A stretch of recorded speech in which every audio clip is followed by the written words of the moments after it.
Alright, so, as is usually the case in these final cases, things just keep getting more complicated. Now there's another murder and kidnapping that we've got to solve too from 12 years ago. So, one thing that's come up is this this falsified bit of evidence, this photograph that was allegedly taken. Perhaps the culprit wanted to falsify the scene that Mr. Cameron witnessed. And that's why they took a fake photo? They made the president stand under the streetlight and took a photo with Cameron's camera. It would have been quite simple.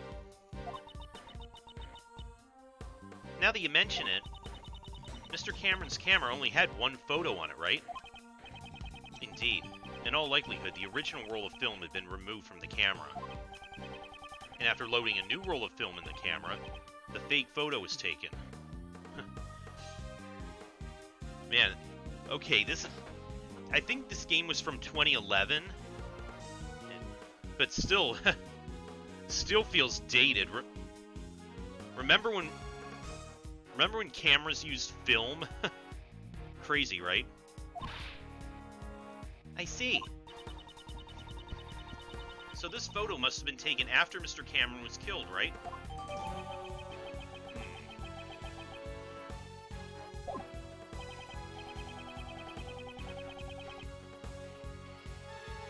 Exactly. This wasn't the scene that Mr. Cameron actually witnessed. It's likely this photo is forged evidence. Then when did Mr. Cameron witness the president and his kidnapper? The photo isn't the only piece of evidence that indicates what Mr. Cameron witnessed. Ah, the testimony he left on the answering machine. Precisely. We should listen to the recording one more time and confirm what was said.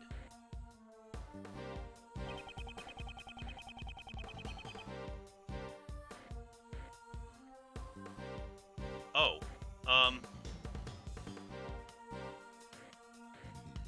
wait, can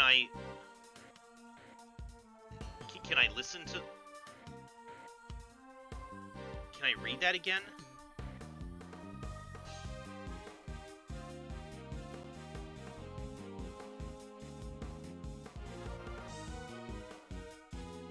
Take that! Was it there? They were over there? So what's the basis for that claim? Do I really need a basis for my claims? Yeah.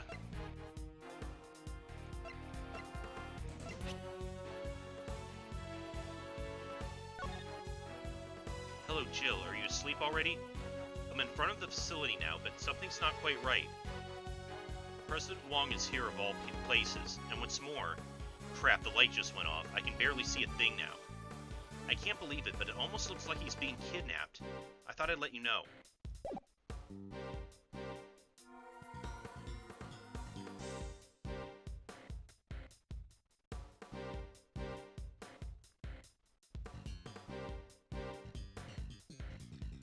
Okay, the light just went out. In other words, you don't know, do you? Yeah. So it wasn't there. Let's try remembering what Mr. Cameron said in his eyewitness testimony.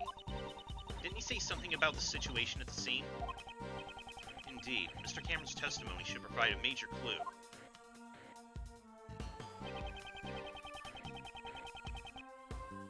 Okay, the light just went out. So the light over him probably didn't matter. In fact, that's probably why he was hiding there. Over here, however, there's also a light out under here. Take that! Mr. Cameron said this on the answering machine. The light just went off. I can barely see a thing now. There are only two places here where the lights are broken. The light by the orphanage. Hey, could you please update the recreation? Roger.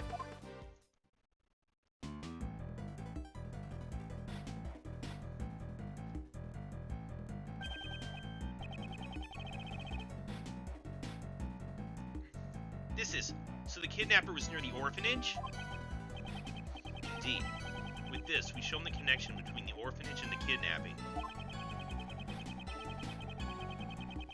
So that's why they moved the body and took a fake photo to create false testimony. In order to remove any suspicion toward the orphanage in court. With this, the state of the recreation has changed completely.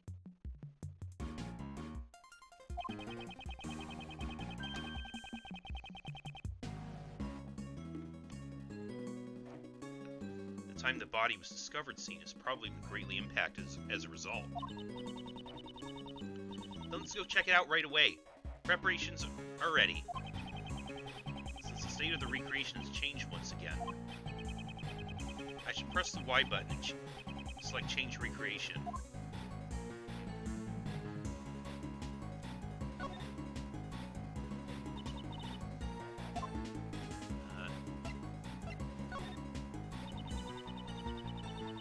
So you want to recreate the scene based on the police investigation data? This is the time the body was discovered, when the police were investigating the scene. I've recreated the scene.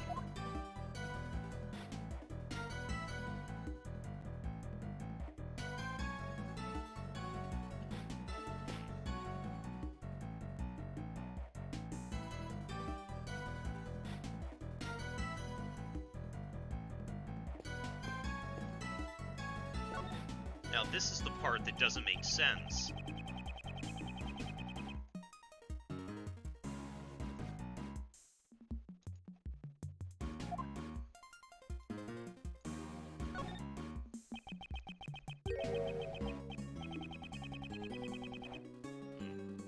Blood splatter above the snow. There certainly was a substantial amount. It's almost as if the murder was actually committed here.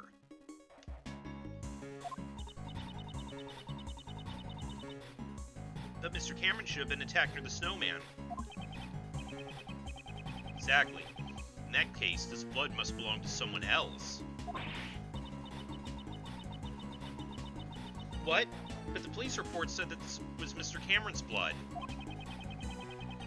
The one in charge of this case was Blaze de Best. It would have been simple for him to falsify that information. But wouldn't it be faster to just clean up the bloodstains rather than falsify the information? He wouldn't be able to do that. Think about it. Blaze knew Mr. Cameron's body would be discovered here, in which case the forensics department would naturally become involved. Ah, a luminol reaction. They would have discovered it with the power of science. Precisely. It would have been difficult to completely erase all traces of blood. However, falsifying the results of a blood test would be much easier in comparison. He would just have to switch the results from the forensics reports. Ah, what a bummer. Knowing those documents I read were falsified. Looks like Mr. Cameron's clothes were completely soaked in blood. If the blood scattered here got on Mr. Cameron's clothes, that would mean at the time the bloodstains here hadn't dried yet.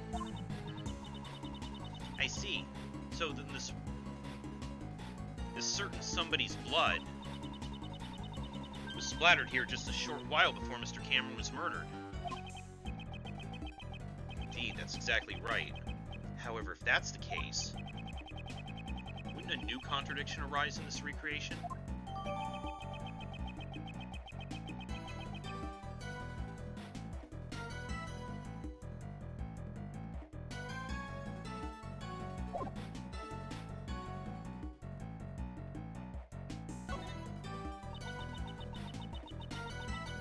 This seems to be the only area without any snow.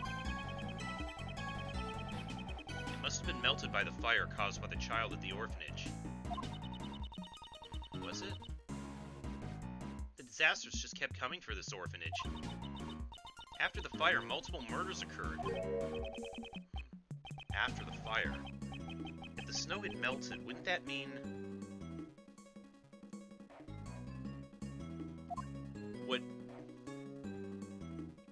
What I'm not getting is the part where the bloodstain seems to cut off.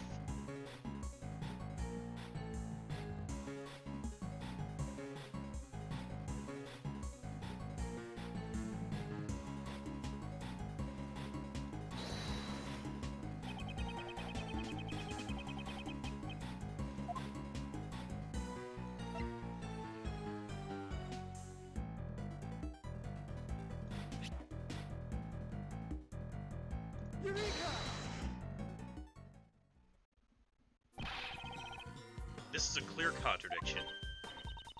Huh? You mean this bloodstain? Do you see how this bloodstain is broken up by the remains of the fire?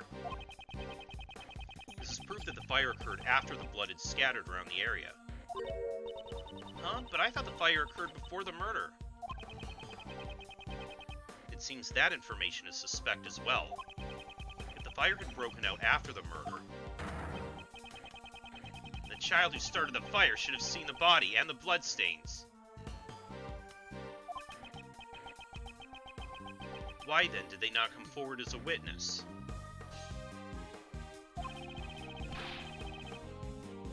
It's likely that it would have put Blaze at a great disadvantage.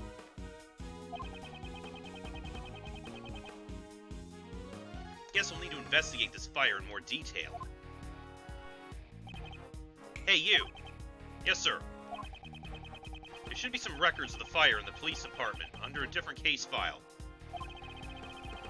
I want you to bring me every last investigation report about the fire. Understood, Shifu. Oh, and one other thing. What is it, sir? Contact the House of Lang in Zheng Fa. There should be evidence from the case in my old man's room. What do you mean? I just remembered why I recognize this scene. A long time ago, I saw a picture in my old man's room. It was a drawing resembling this scene. Ah, I see. What'd you say? However, I think it looked like something a child drew. A child? Then the artist may have been the culprit behind the fire. It should still be somewhere in my old man's room. Have them send it over here. Understood, sir.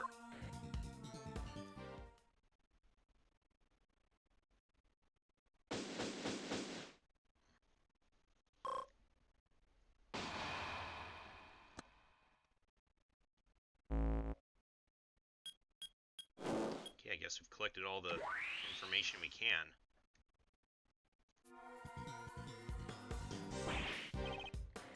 Shifu, I'm back! I brought the info on the fire the kids started, and a photo of the drawing in your father's office. And also... Oh, I've been waiting for this. Hurry up and hand him over. The information held by Agent Lang's father.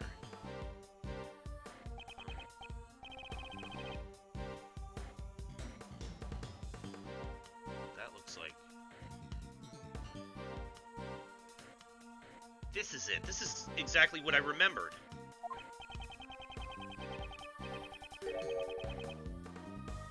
This was the picture drawn by the child depicting the night of the incident. It sure looks like it was drawn with a child's touch.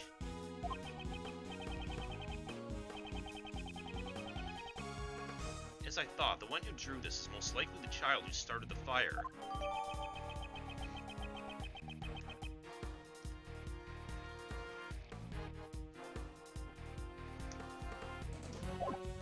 That does seem to be a crude drawing of Wong in there.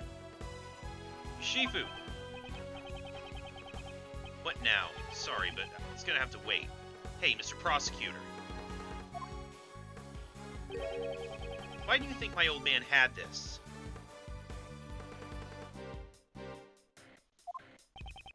Perhaps he obtained it during the course of his investigation in the incident. Although I don't know why he would have concealed it. Agent Lang, might I be able to see the details of the fire? Yeah, sure. Allow me to read it post-haste. The boy who started the fire snuck out of bed on the night of the incident. It seems this boy went missing several days later. What? What? Don't tell me he witnessed something he shouldn't have. That's horrible. He was only a child after all. Well, I'd hate for that to be the case. We can't rule out the possibility entirely. Huh? Apparently the boy left some stuff behind at the orphanage, and it was taken as evidence. What's this?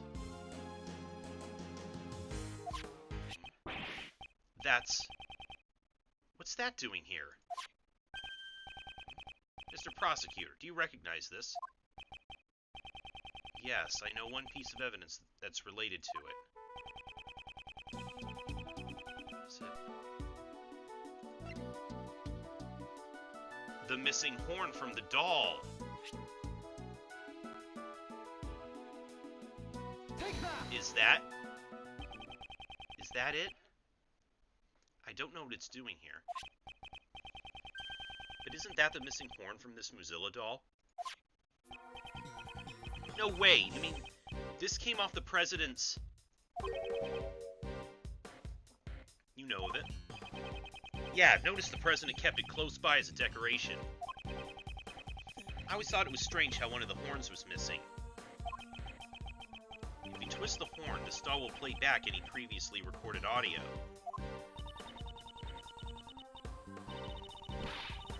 So if we put the missing horn back in place, we might be able to hear a different recording. Indeed, it is possible. The doll is currently on the 51st floor of the Grand Tower. Hey you heard that, right? Yes sir, I'll be right back.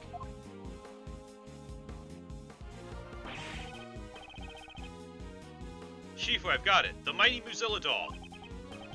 Well done. Give it to the prosecutor over there. If we insert the horn found at the orphanage into the doll, it's a perfect fit. Well, can you hear anything? Mr. Wang, it's Amy. It's been a while. I saw the news that you would be coming to this country. I was really nervous about doing this, but I decided to send you a message. Please stop the playback! Huh? Judge Courtney? What's wrong? Stop it, now! It's a boy, your son. He's just been born. I'm sorry, that's all I wanted to tell you. His name is John. John Marsh. It's a fine name for him, don't you think?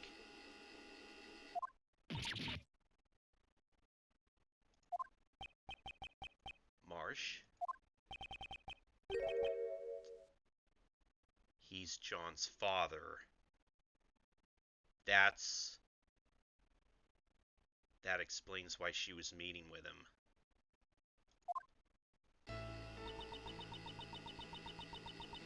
I'll be waiting in the courtyard at the orphanage at midnight on February 9th. Even if it's just once, I want John to be able to meet you. I'm sorry if I'm being selfish, but I'll be waiting.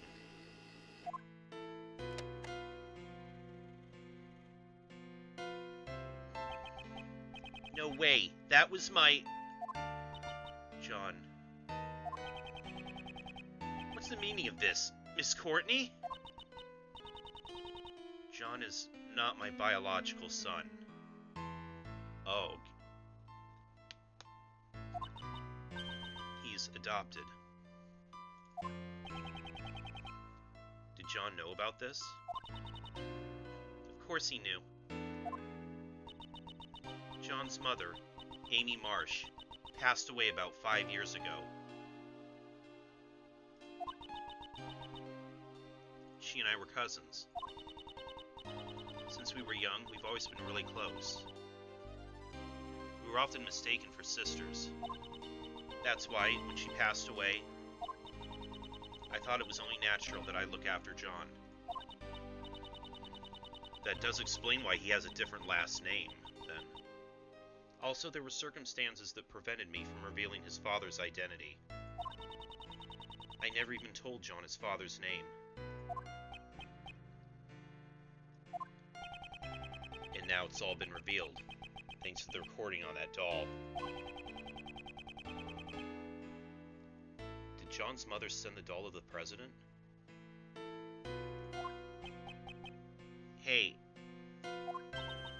John, was he, the president, really my dad?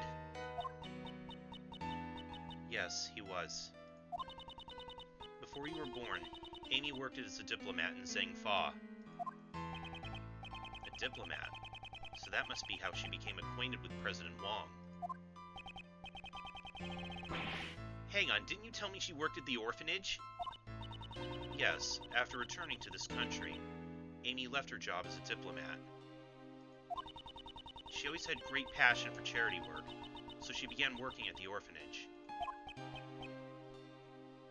Not so fast! Hey, Miss Courtney. So this Amy girl, she called the president there herself, but she never showed up at the scene of the SS-5 incident. What's with that? Amy couldn't make it. Apparently someone had been following her the whole night. Oh. Perhaps it was Blaze. I can't say for certain, but it's possible that it was his doing. After that, Amy never got another chance to see the president again. So she died 5 years ago. This conversation must be painful for John. Oh, right. Hey, John, you thirsty? How about I buy us both some juice? We can go together. I'll be part of this, too. I'll listen till the end. Besides, I can afford to buy my own juice. Oh, shot down by a kid.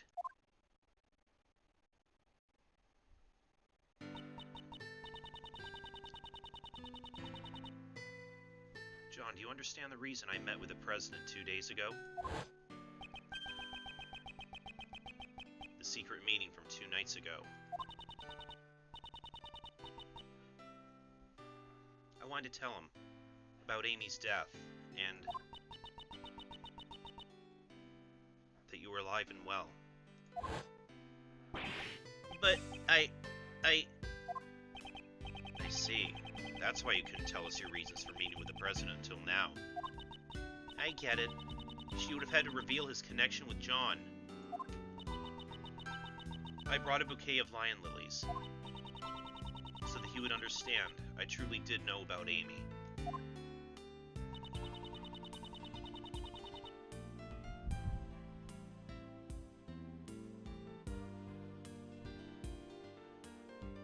Those flowers are a dear memory to the president and Amy. The first present she received from the president was a bouquet of lion lilies.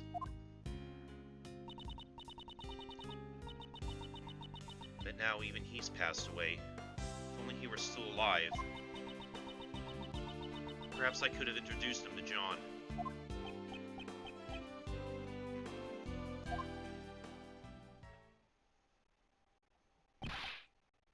Shifu! I'm sorry to interrupt this atmosphere, but there's something I need to say. What is it now? Can't it wait? Well, actually, there's one last item that's been delivered here from Zhang Fa. I have here the president's will. Oh. What? He did say it was entrusted with the Lang family. The president's will.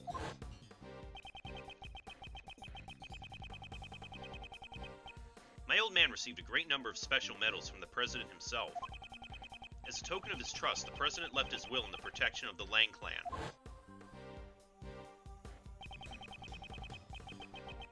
Those medals and that will, they were the pride of our clan. Our family treasure, so to speak.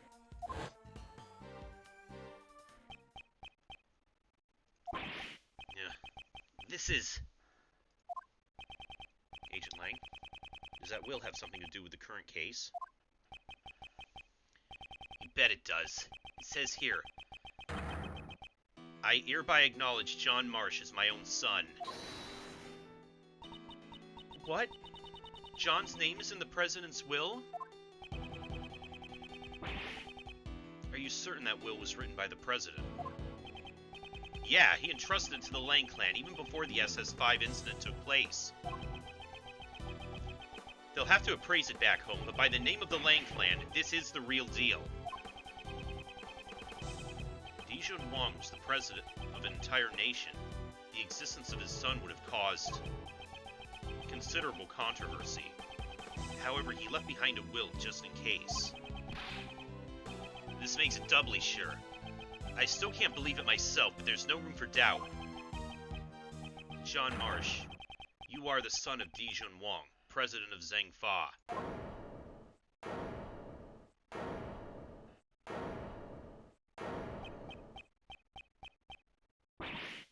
John? John! Oh, he ran off again.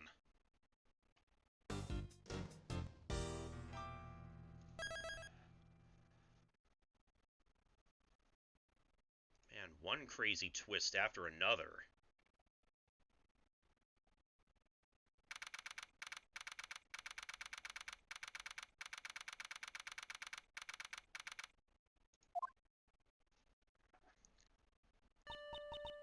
John. So that guy was my dad. He found out about his own birth so suddenly. Furthermore, his newfound father's no longer in this world. I'd always been searching for my dad. John. I get it, alright. He's the president.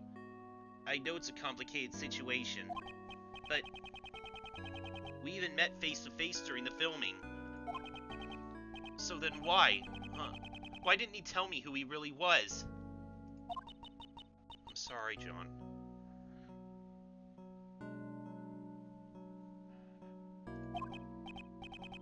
Mom, you don't need to apologize. No matter how you look at it, it's all my fault. Yesterday, I broke my promise with you and didn't even notice the fire on the roof. So I destroyed everything. I crushed it all. My dad, and those flowers that my mom carefully grew. John,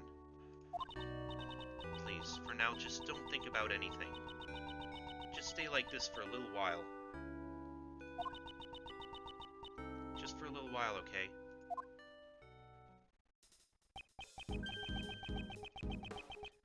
Bond between a parent and child. That's the meaning behind lion lilies. I know it's not my style, but that flower is from Zheng Fa. However, we have no means of protecting that bond. Agent Lang, allow me to say this. The case won't be solved by sentimentality alone. Therefore, shouldn't we do all we can to solve it? Yeah, you're right. The recreation of the past is finished. Were your father's deductions correct? My old man took his deductions to the grave. He never told anyone about them.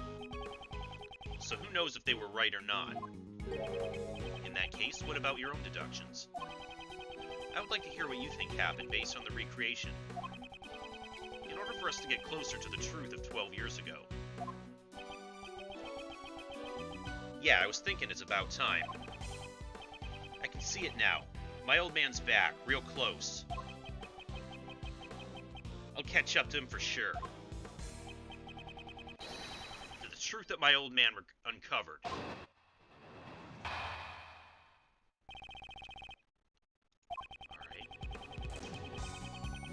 There's no mistake that the president went to the orphanage.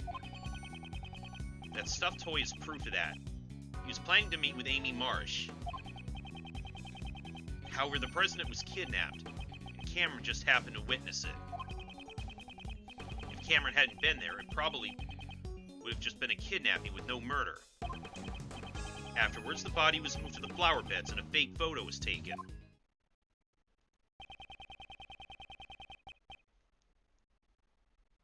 Was that what really happened 12 years ago?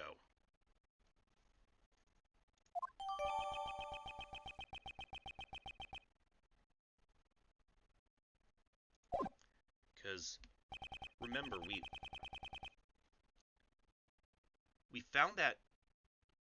we found someone else's blood at the scene. However, there's one thing I still don't get. Something you don't get. It's this. Why did they need to take a fake photo? Why would they go through all that trouble and even make the president take part in the photo? That's true. However, the answer to that riddle must lie somewhere within. Once we get past the layers upon layers of deductions, we'll surely reach it. Yeah, that's right.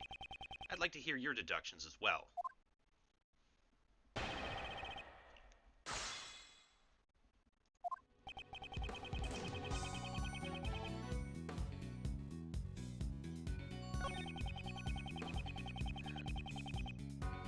To meet Amy Marsh. Was kidnapped and Cameron just happened to witness it. Probably would have just been a kidnapping with no murder. But then...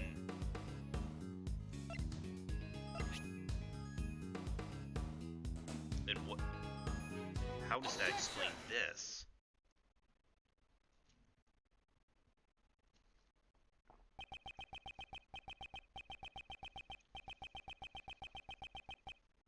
If the eyewitness, Cameron, would not have been there, no murder would have taken place. Is that really the case? The criminal's goal was only to kidnap the president. If there were no witnesses, there would have been no need to commit murder, right? And what if Cameron wasn't the only one who was murdered? There was a large blood stain near the flower beds. However, Cameron was murdered near the snowman. Ergo, this blood stain could not have belonged to Cameron.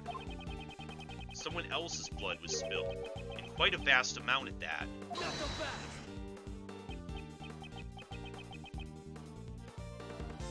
Hey, Mr. Prosecutor. Do you have any idea what you're saying? I do. It's hard to believe, however. However, that's what the evidence indicates. But who? And where was their body hidden? I wondered at first if maybe that's what was... Maybe that could have been what was buried in front of the flower shelves, but then why go through the trouble of digging it back up? Because if it's been paved over, then that would actually be convenient for them.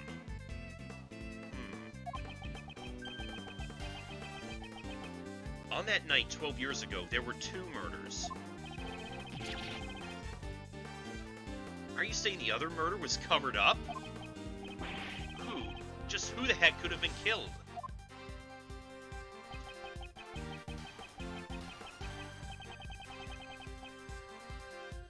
A murder that was cleverly concealed. All traces of it were erased. And the incident itself was completely deleted from the case files.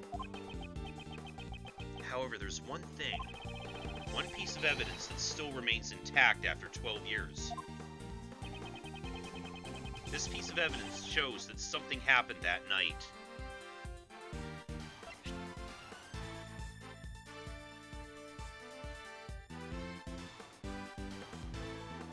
Ooh, I wonder...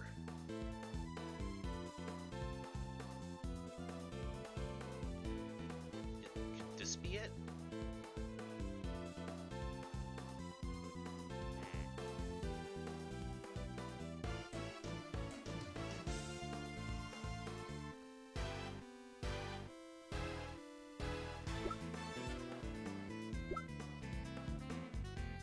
There's also something Okay, this was what... Let me look at this drawing again. There's something that was... The kids saw something that... Wait a minute.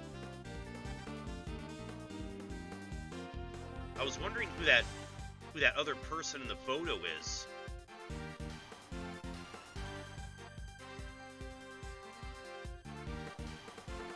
That's Dogen, isn't it?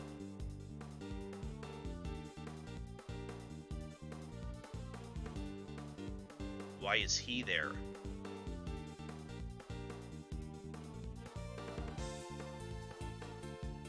That would connect. That. Take that! Is this it? The other murder incident was buried in the dark by Blaze to Best. However, there's still one piece of evidence that remains.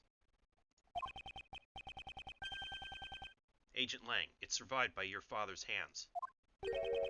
My old man, you say? Please recall. There was one more thing that was hidden along with traces of the murder. And that's the existence of the boy who caused the fire. Why did Blaze make the boy disappear? It's because he saw something that he wasn't supposed to see. What was the thing he wasn't supposed to see?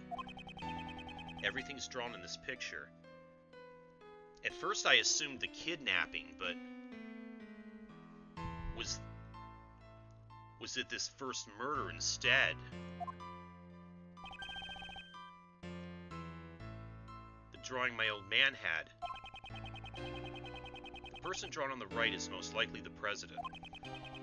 The Mozilla doll is also drawn near him. And the person standing opposite him is...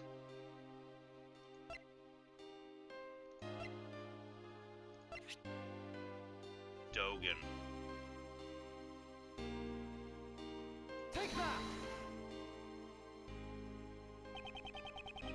A man with a knife and a large black dog. He's none other than Sirhan Dogen. What? The assassin?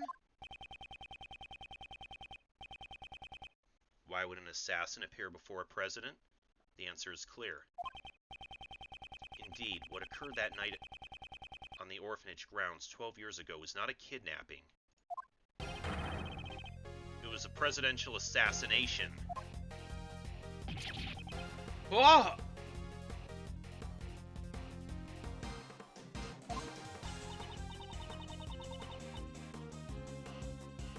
Then Miss Roland and Mr. Blaze were... Yes, the two were most likely partners in crime. One furnished the orphanage to use as the scene of the incident. The other covered up the young boy's testimony.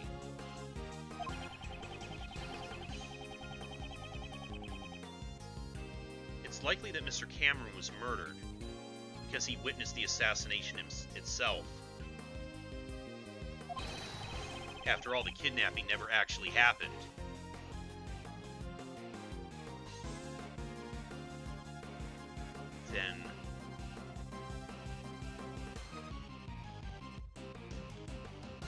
Then who is this?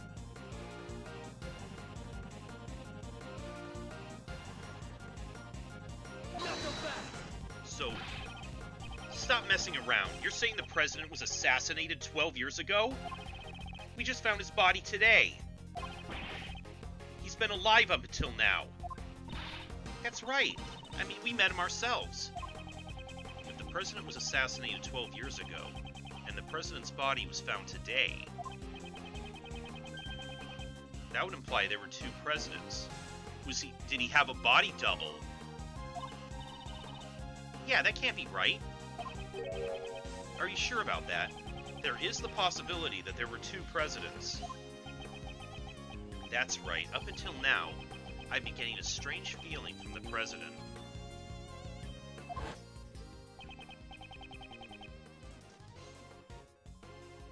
Even so, I still respect the man. Zhengfa is a small country, but he carried the nation with his strength. The image of President Wang that Agent Lang described.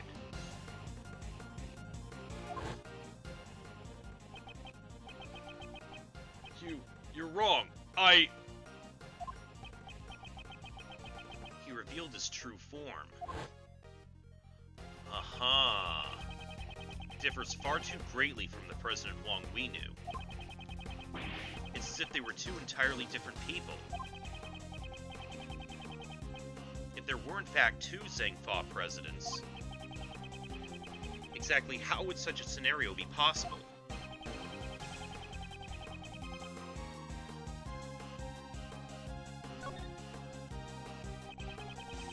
If we were to assume that one of them was a body double, wouldn't it be possible then? A body double? President Wang possessed immense power and authority in Zhengfa. I'm sure there were those who envied his position and made attempts on his life. Yes, just as he was attacked a few days ago at Gourd Lake.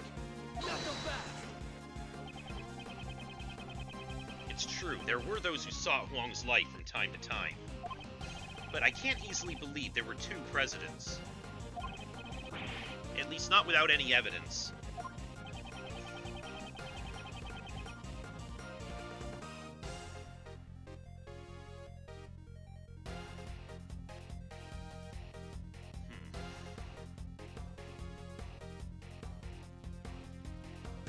Do we have evidence?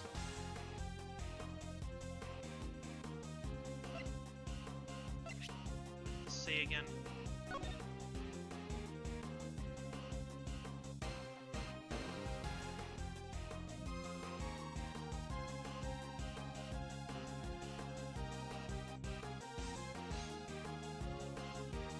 He was at the Zhengfa embassy until midnight. And when did he come to the... When did he go to the orphanage?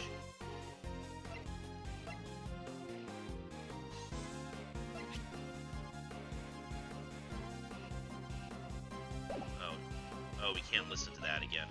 When he was told to come.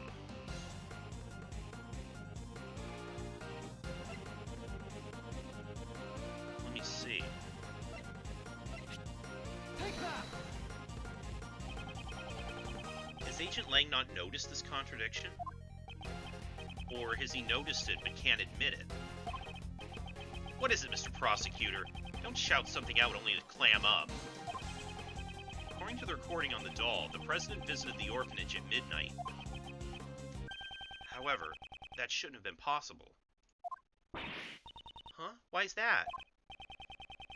Why? Because at the time the President should have been at the embassy. He was together with Agent Lang's father.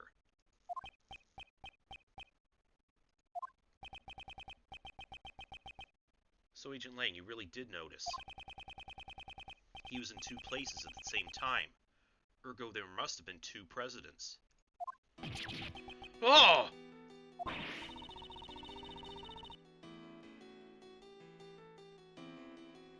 Then, which of the two was the real president on that day 12 years ago? Most likely the one who died. Who contracted Dogen to murder Wang? In order to learn that, first, we must have a look at the evidence that we proved was false earlier. The piece of evidence we know to be false is the photo. Yeah. Take that! The photo taken with Cameron's camera was taken after he was murdered. And he was murdered because he witnessed the presidential assassination. In other words, the photo must have been taken following the assassination. Given that, who's the president pictured in the fake photo? We must consider him to be the body double. Oh. At first I just thought maybe someone dressed as him, but...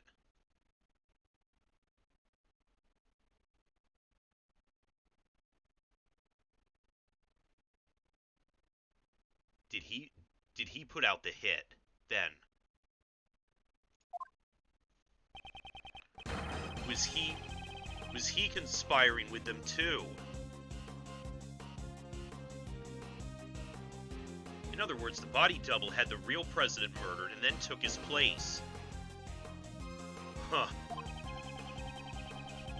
Patricia Rowland and Blaze must have cooperated in that plan.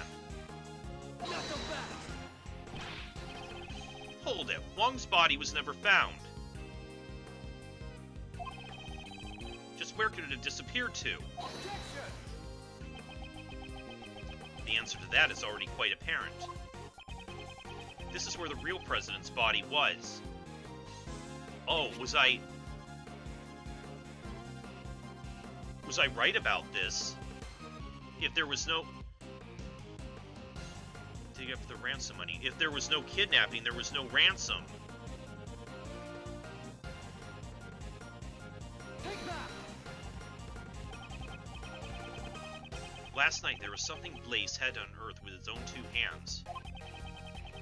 The item wasn't the ransom. It was something far more important. Ah, so Blaze unburied the real president's body. The possibility is quite high. Why would he have needed to dig it up, though, if it's clearly been paved over? Unless there was something that was gonna happen here that would have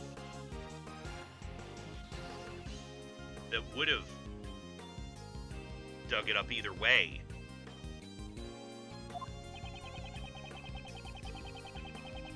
The bones from the body buried 12 years ago would have still remained. According to Mr. Powers, construction was to begin soon on this lot. Oh! Right, and that would have unearthed them. That was the deadline. Both for the movie and retrieval of the body. Because they would have found the body when they started the construction. Agent Lang, let us search the footprints that Blaze dug up.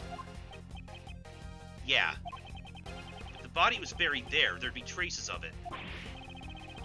Hey, somebody call forensics!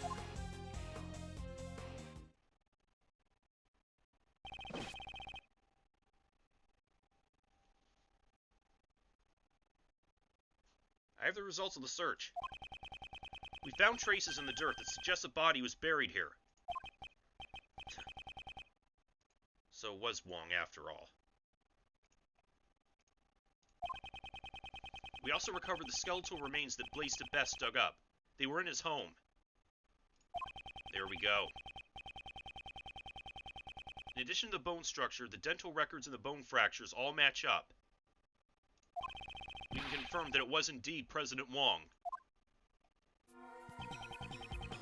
Man.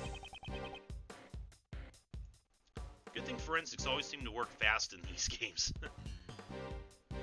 So the real President Wong was indeed killed 12 years ago. The SS5 incident was a murder.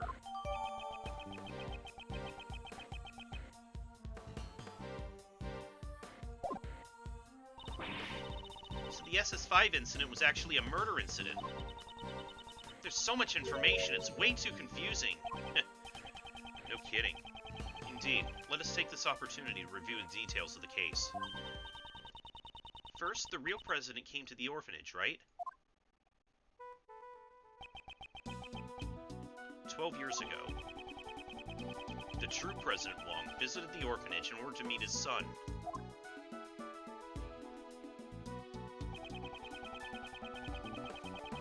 The footsteps in the snow that we thought belonged to Mr. Cameron were most likely made by the president at that time. President Wong was supposed to meet his son here. However, the one who actually showed up was the assassin, Sirhan Dogan.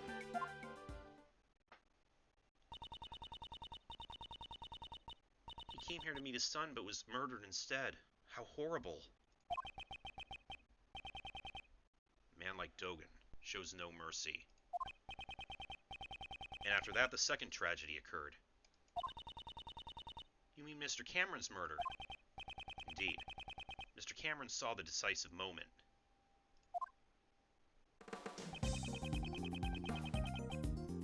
After the real president was killed by Dogen, his body was carried to the rear courtyard by the team of kidnappers. Mr. Cameron must have witnessed that moment from the orphanage entrance.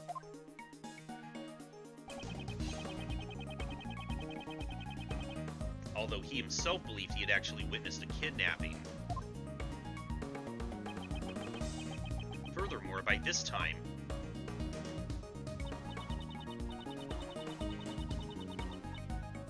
the body double who had come to meet up with Blaze and Miss Roland was already standing behind Mr. Cameron.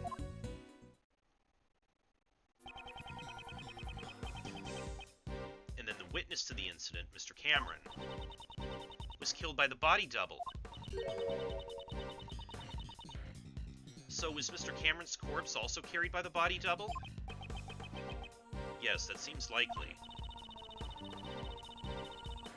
But there wasn't anything at the crime scene that looked like the body double's footprints. I've already figured out how he accomplished that. There's a piece of evidence that would have made it possible.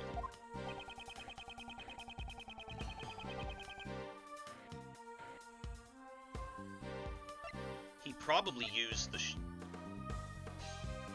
Where was the thing about?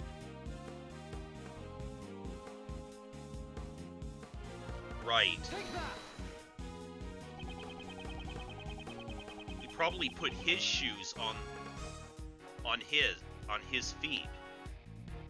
This is almost certainly how the body double carried Mr. Cameron's corpse. After Mr. Cameron was killed,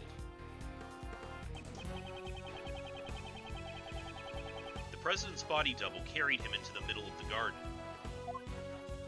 tracing over his counterpart's footprints. I suspect the body double was wearing the same shoes as the real president at the time.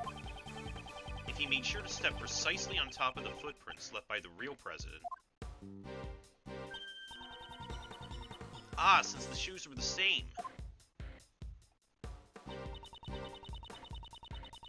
There would only be one set of footprints left behind in the snow. I think I got a pretty good grasp on the SS5 incident now. But there's still one thing I don't get. What's that? Why did they need to stage the abduction? Because Mr. Cameron witnessed the incident. He saw the president at the orphanage. He left behind witness testimony on Miss Crane's answering machine. Even Blaze couldn't make that disappear. Ergo, the body double needed a reason for the president to have been at the orphanage. And that's why they prepared the fake kidnapping charade. Wouldn't it have been much easier, though, for the body double to have just gone back and had Jill Crane said anything, just said, "Oh no, I'm here. I don't know. This dude's crazy. He must have mistaken me for someone else or something like that. Why go through all this?"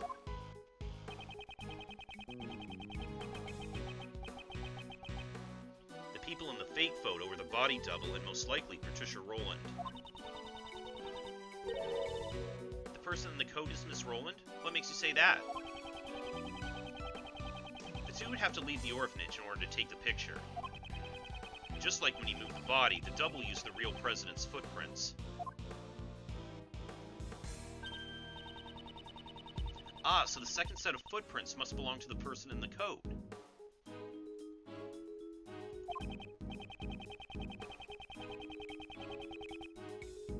Indeed, we originally believed those footprints belonged to Cameron's killer. They were size 7 footprints, too small for Blaze's feet. Thus, we can presume that the person playing the part of the kidnapper was Patricia Rowland. Hidden in the shadow of the potential kidnapping was a presidential assassination.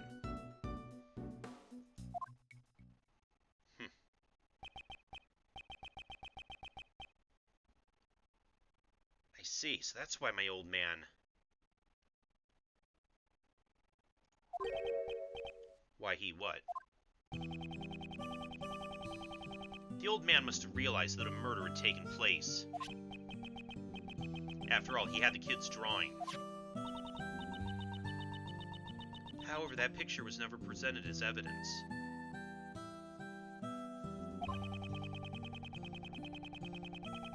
Your father likely took it from the young witness during the investigation and hid it. He had to have known that Wong was dead. But what if he had revealed that back then? Revealed the death of the president, the backbone of Zheng Fa. It would have caused chaos. That's why my old man took the secret to his grave. He even took the blame for the kidnapping, knowing that would be the fall of the House of Lang. So this is the truth that Agent Lang's father hid 12 years ago. And now it's all become clear.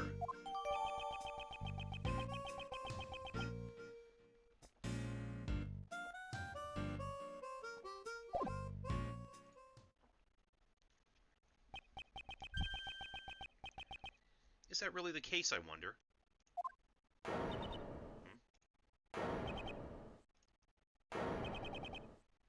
Who's there?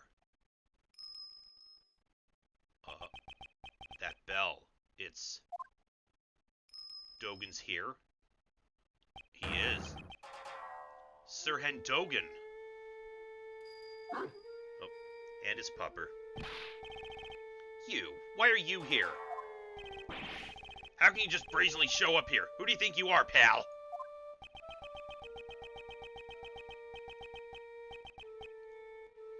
I found the conversation most intriguing, and I just, well, just happened to be in the area, huh? Taking a stroll? Feeling nostalgic about an old murder of yours? You're the one who killed Wong. Nostalgia? I think not. You were speaking about the person I'm searching for. You're searching for someone? I escaped from prison in order to meet with a young acolyte. The one who wore the red raincoat. The red raincoat? D-Killer, right? That's gotta be it. I suspect that it's the same person as the mastermind you're searching for.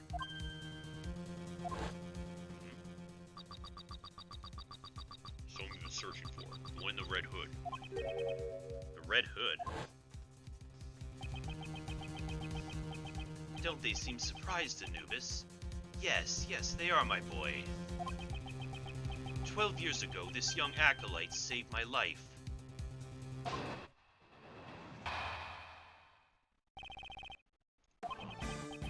Certainly it was I who killed President Wong. However, my life was also targeted on that day. The body double, Blaze, and Patricia all sought to seal my lips. Had I not been reunited with the young acolyte back then, I would have been in danger. But alas, even to this day, I do not know what has become of the young acolyte.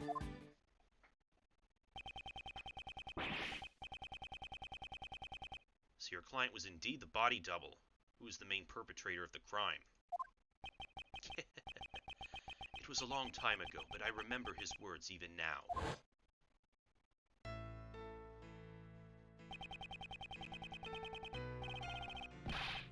There have been countless attempts on my life, not just once or twice. Countless. Yet why must I be the only one to face the danger? When I stand before the people, I garner the same respect as the President does. Tell me, just what is the difference between him and me? The difference was great, while the voice and style of speech may be the same. One can mimic the body, but the heart cannot be reproduced. I suppose his own weaknesses cost him in his quest to become a leader.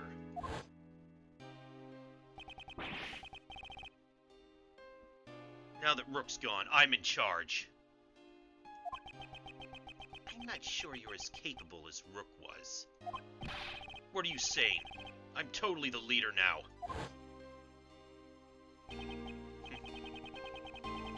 Perhaps the king and his knight were not so different after all.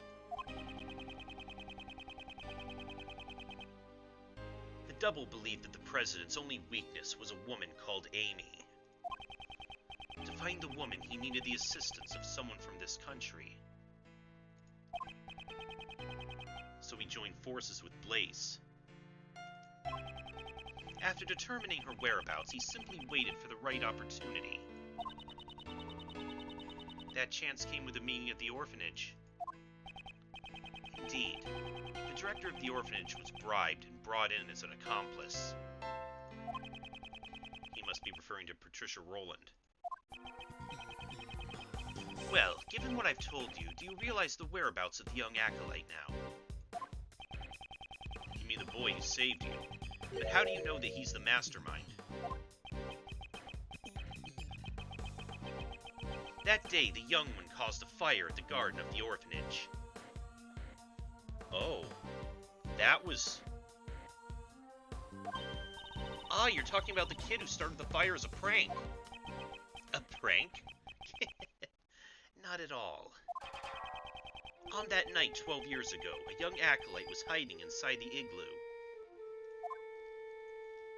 Oh, there's an igloo? It seems he witnessed Patricia and Blaze moving the body from his hiding place. I assumed that I thought this was the same kid who drew the picture, though. Why would they do that? Apparently he heard them talking during that time.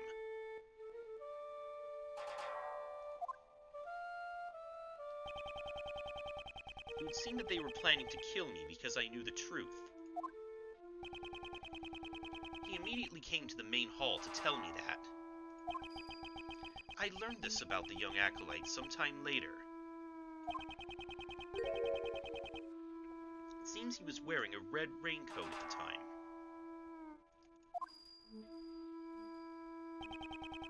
He led me out of the main hall.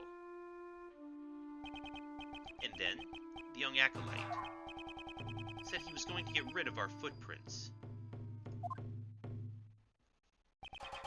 So he scattered some lamp oil near the igloo over the snow.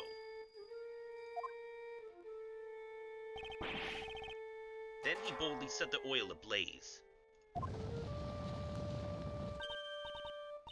Ah, no way! So he set the fire in order to... All their focus was diverted toward the burning flames. I took the opportunity to escape through the rear exit.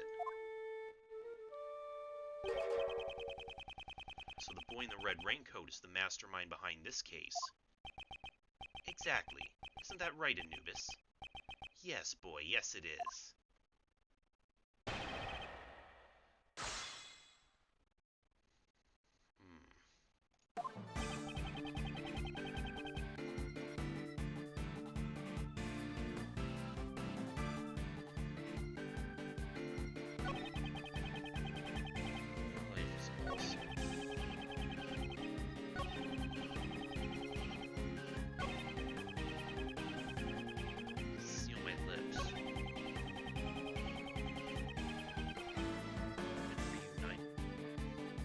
Reunited. So did he meet him before? Reunited. So when did you first meet with him? That would be 18 years ago, the 24th of December. That's a rather long time ago. On that day, our roles were reversed. I saved the young one's life. Wait, what else did we have from 18 years ago? IS-7 incident.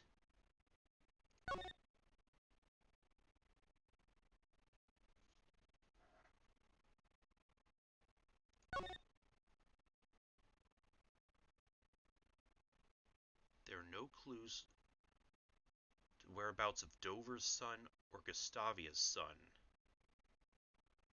who until the day before the incident regularly visited the mansion.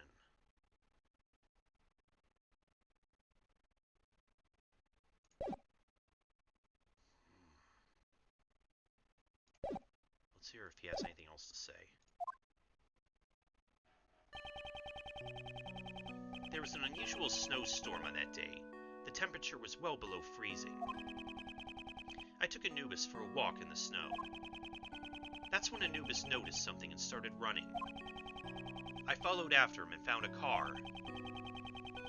I had a great difficulty opening the door. It had frozen shut. In the back seat, there were two young children shivering from the cold. And one of their hands is bound. Two children? Had they remained in the car for an hour longer, they surely would have frozen to death. I brought the two of them to a nearby orphanage.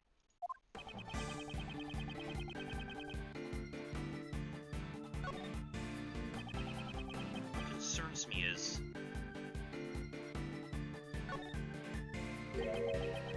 the 24th of December, 18 years ago. Are you sure about that? What was the date?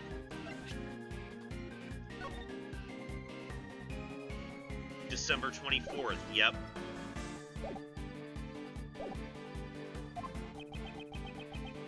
There is no mistake.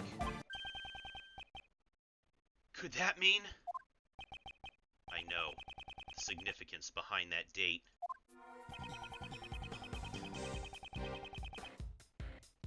Yep. Take that! That day a certain incident occurred. A sculptor was murdered. Ah! During that incident, two young boys went missing.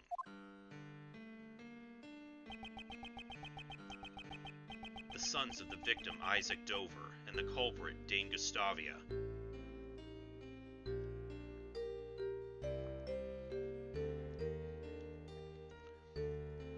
I love that every single case in this game has been connected. There's been no filler episode.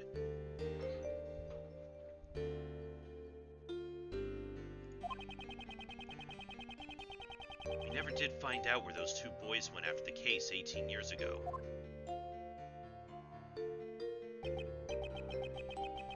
Oh, they were the sons of a victim and a culprit. It all makes sense now. What makes sense? One of the youths was bound so that he could not move.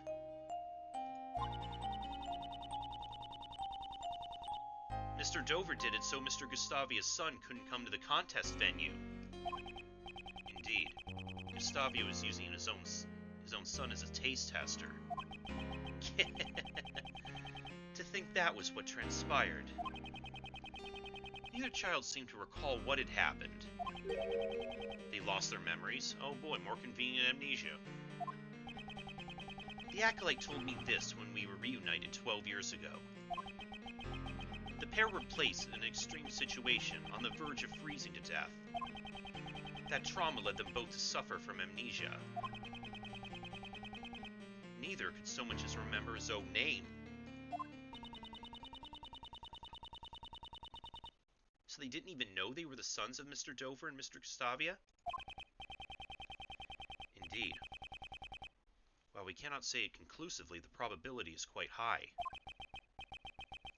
However, we still don't have enough information to deduce the mastermind's identity. Dogen, will you please continue your story? Very well.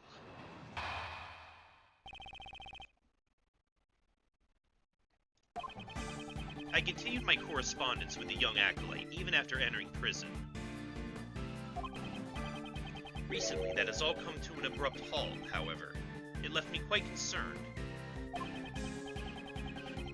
Furthermore, those involved in the crime 12 years ago were all drawn into incidents one by one. I grew more and more curious, and so I absconded briefly from the prison. those involved 12 years ago, were Patricia Rowland, Blaze DeBest, and President Wong's body double. And Ms. Rowland was the warden of Mr. Dogen's prison. I blackmailed the warden. That woman had tried to kill me. Perhaps the good prosecutors already deduced the reason. You murdered President Wong. However, the world still believed he was alive. If you were able to prove the president was a fake, both Patricia Rowland and Blaze DeBest would have been in danger. That is correct. And I'd heard the proof with my own ears.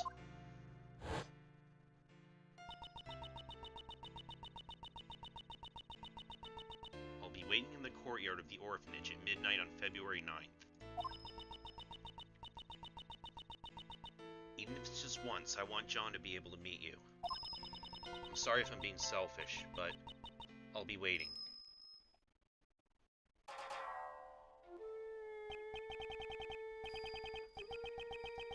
Who might you be?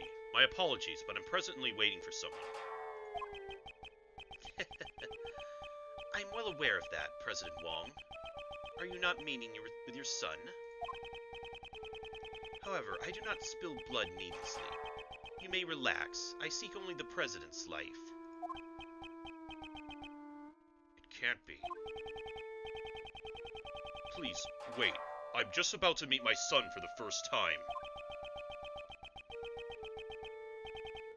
I'm sure this will be the first and last time. Please, at least wait until we're finished.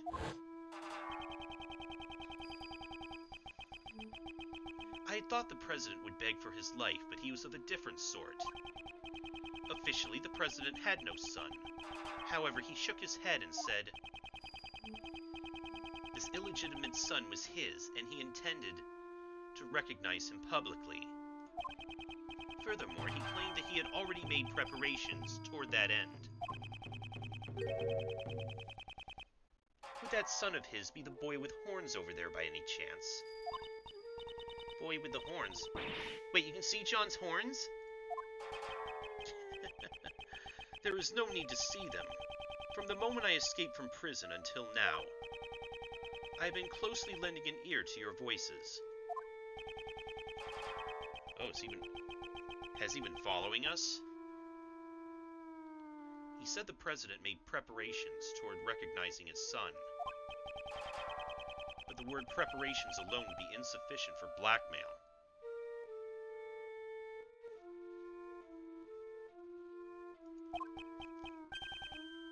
That's it.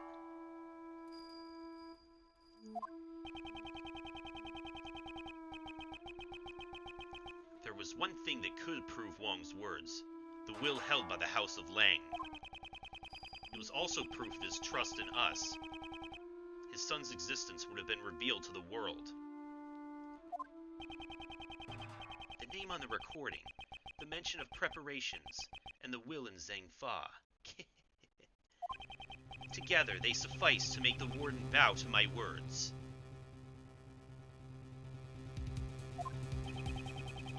With those three pieces of information, one could prove the identity of the double.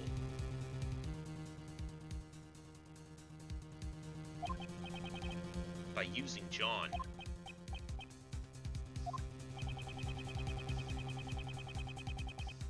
The President blocked the first strike of my knife with something soft. As pieces of it fell atop the snow, I struck once more. This time the blow proved fatal.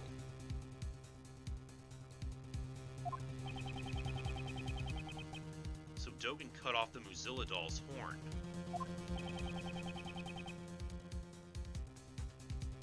None but I heard his final words. Only myself and that child knew of the President's secret son.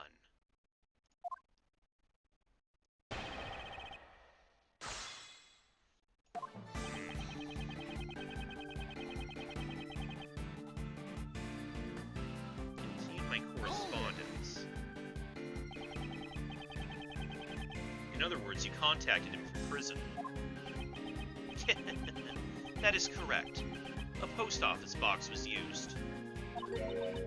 Post office box? allow one to send and receive letters without revealing the recipient's location. I could not use a form of correspondence that would reveal the acolyte's location.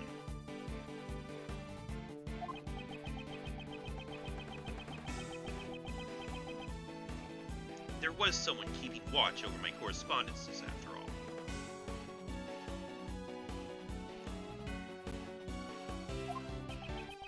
He must mean the prison warden, Patricia Rowland. Could you be more specific about the nature of your correspondences?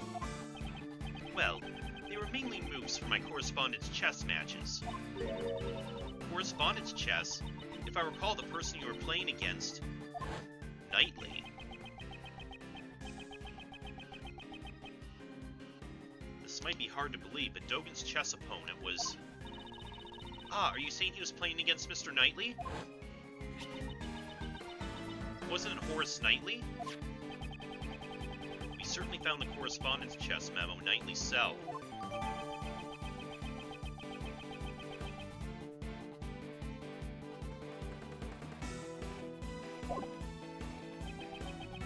Does that mean Knightley Boy was the kid from the IS-7 incident? Could that really be true? Is there any evidence connecting Knightley to the IS-7 incident?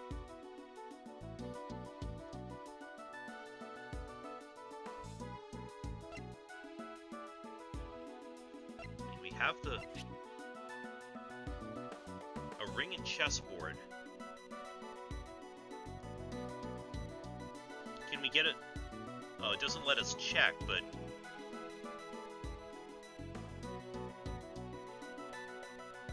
Did we get a close... Can we get a closer look at that ring? This was all that Knightley left behind. Could there be a clue hidden within? Which should I investigate, the ring or the chessboard? It is...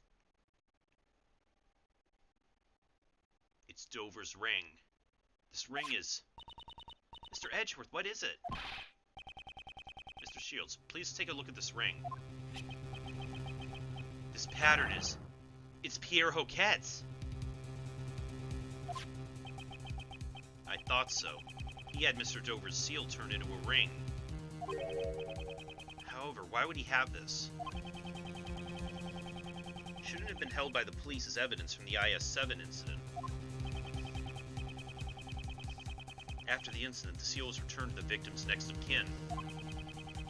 And Mr. Dover's only family was his son. But since no one knew where the son had gone to, it took a while to get it to him.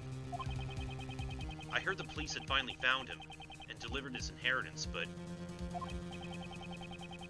So the seal was thereby safely delivered to his son. And then he turned the seal into a ring and wore it on his person.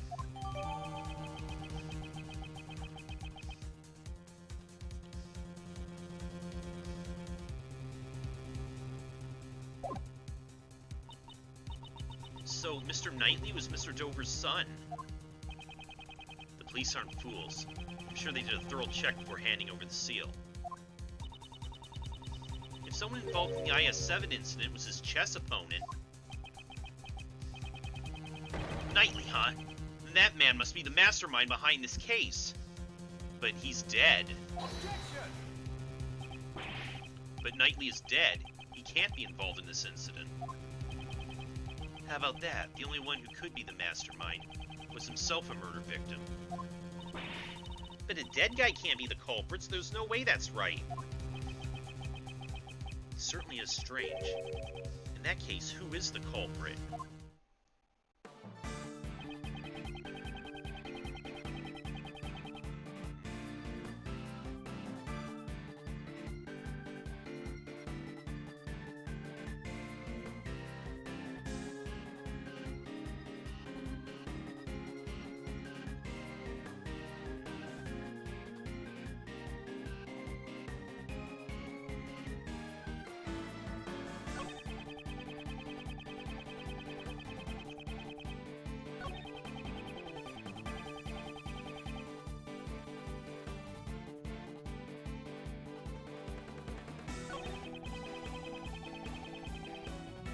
Oh, this one's new. Writing letters in Braille can be a rather enjoyable pastime. Hold it! Excuse me, but you wrote your letters in Braille? Indeed, for I possess the tools necessary to write in Braille. Wow, so you need to use tools to write in Braille. I never knew. Then will you please tell us what you wrote? Everything. Letters, of course. And also the movements of the chess pieces. You wrote the movements of the chess pieces by hand. That statement is intriguing. So then how does your handmade dog piece move? Okay, that question can wait. So then, what did you do when the letters stopped coming? Within the prison, I grew increasingly concerned about the acolyte's whereabouts. Okay, but even so, I don't really get it. Who exactly is this acolyte? Indeed, Dogen himself has not yet made that clear. What's important is the thread connecting Dogen and this acolyte, their correspondence.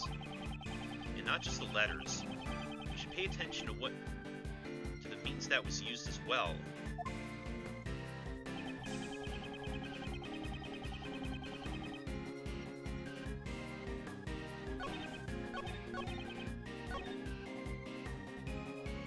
Braille.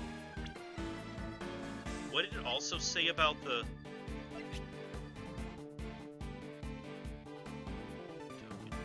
Typed on a word processor, though. So, what does...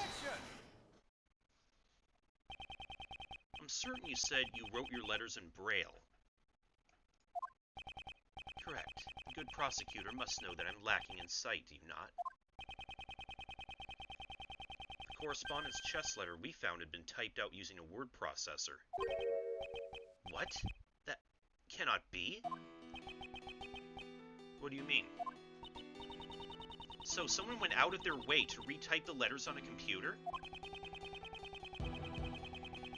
Could another person have been acting as a middleman between Dogen and Knightley? What do you mean? Dogen wrote his letters in Braille. However,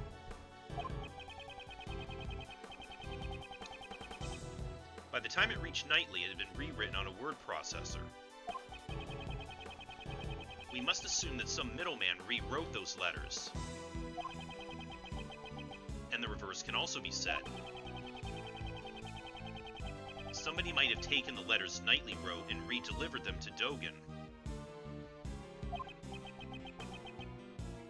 Yes, that is indeed true.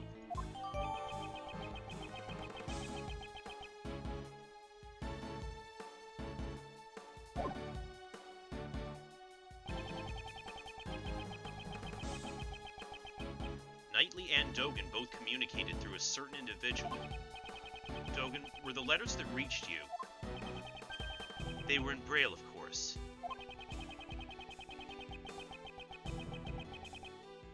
So Knightley Boy's letters must have been transposed by that same person as well. Oh? Then that somebody must be the mastermind behind the case. You're saying there's someone else who's the mastermind behind this case? Then who the hell is it? Dover's son, Knightley, is already deceased. In that case, there's one more youth that we should consider to be the mastermind. You mean Dane Gustavia's son, but who the heck is he? If Knightley is Dover's son, then Gustavia's son must be...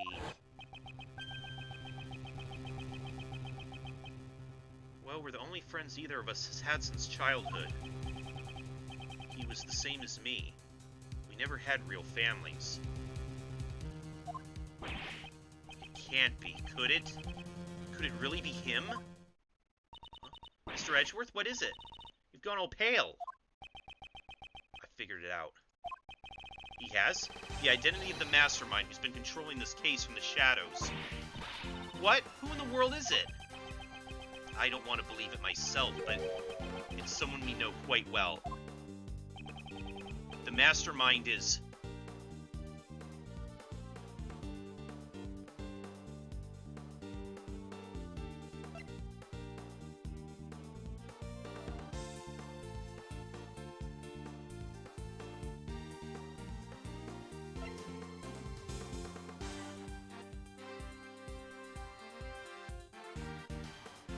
I assumed it was Shelly D. Killer, but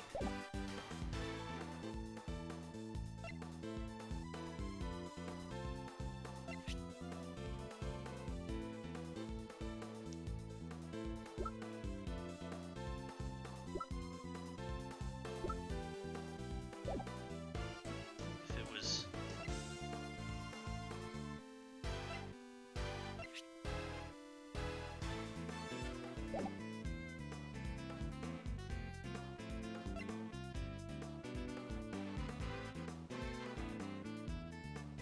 someone...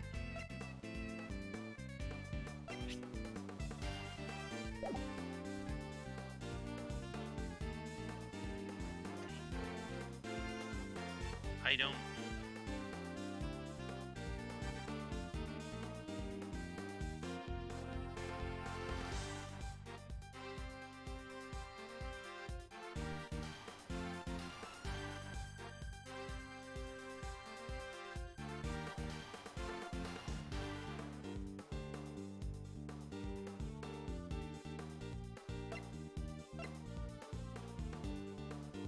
Wait a sec.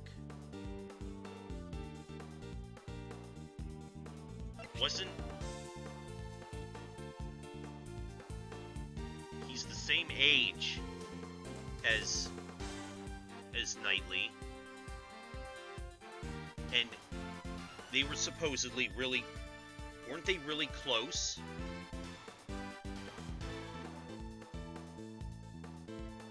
Is it...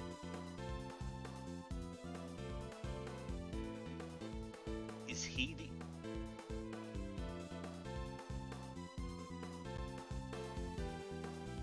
Take that! Is he Gustavia's son?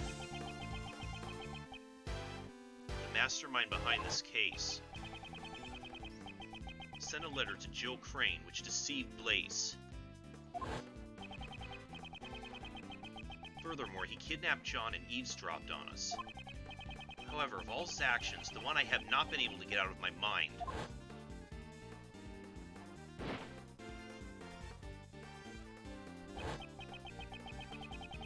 is how he brought an unconscious Kay to the roof. The giant monster. Huh? Did you just say something? That's right. The key to exposing the mastermind is in the monster's true form.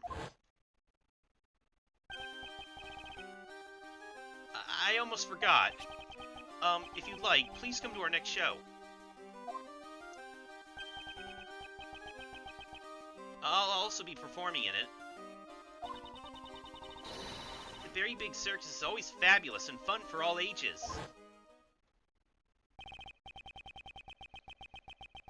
Ms. Swift, there's something I'd like to ask of you. What, you mean me?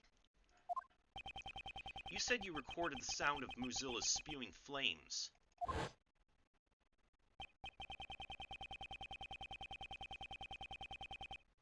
Would this decisive evidence of yours be something you recorded on that tape recorder? That's Mr. Edgeworth for you. You're good at figuring things out, aren't you?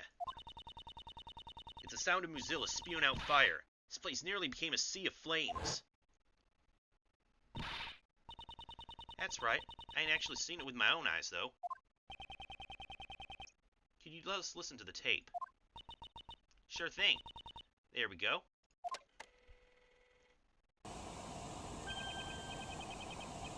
The sound. It's as I thought. So it seems my reasoning was correct. The true nature of the monster and the mastermind. All my logic is coming together. Miss Hart, you said you captured a giant eye on film, did you not? Sure did, right here in this photo.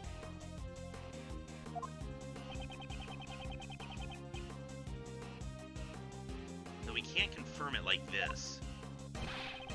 Detective Gumshoe. Yes, sir? Lend us your film analysis device. Okay, but what do you want to analyze, sir? The photo, please. I'm on it.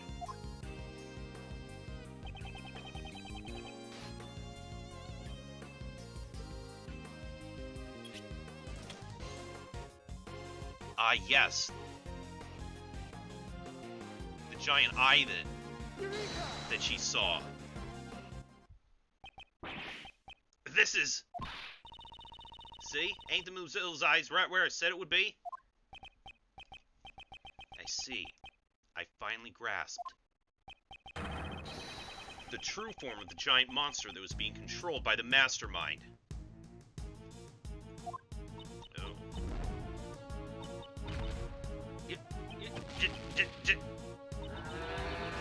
Giant monster?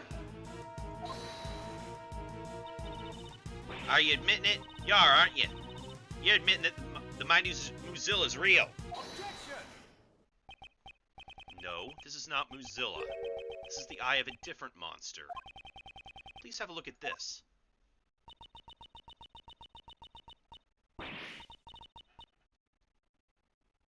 It's a flyer for the Berry Big Circus. Oh, this is... Precisely.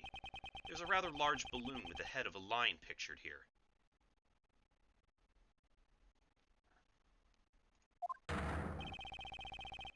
This balloon is the true identity of the giant monster. In addition, the sound Miss Swift recorded, which she believes to be Mozilla spewing flames.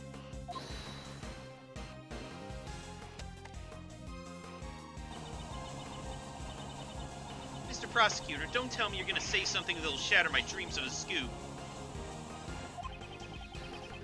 Hot air balloons fly by using burners to heat the air, right, sir? Mm-hmm. Precisely, Detective. The mastermind used this monster of his to bring Kay to the rooftop of the Grand Tower without using the elevator. Wouldn't that mean that the mastermind is someone connected to the circus? He's a member of the circus, Knightley's friend, and Dame Gustavia's son. Who'd have thunk it? An apprentice beast tamer. He's no amateur.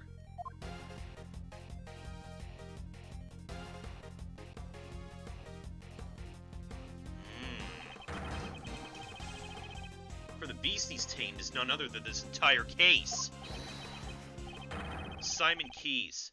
He's the mastermind behind this whole incident. Mr. Keyes was really behind it all? No way. I don't believe it. I mean, we trusted him. How could it all have been a lie? That's just heartbreaking.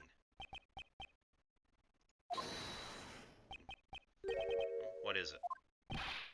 Hey, you, stop. Where do you think you're going?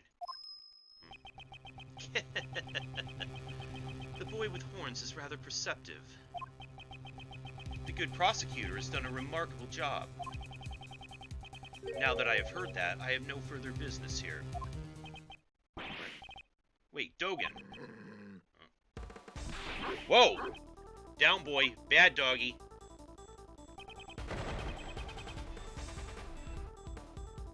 Damn it, where'd he vanish to? Mr. Edgeworth, are you okay? Yes, I'm fine. However... That guy... John? That Dogen guy. He's the one who killed my dad, right? There's no question more difficult to answer. However... There's no use in denying the truth. Yes, John, you're correct. He'll pay for this. I swear he's gonna pay. I'll make him pay myself. John, you mustn't finish that thought. Prosecutor Edgeworth, please pay us no mind.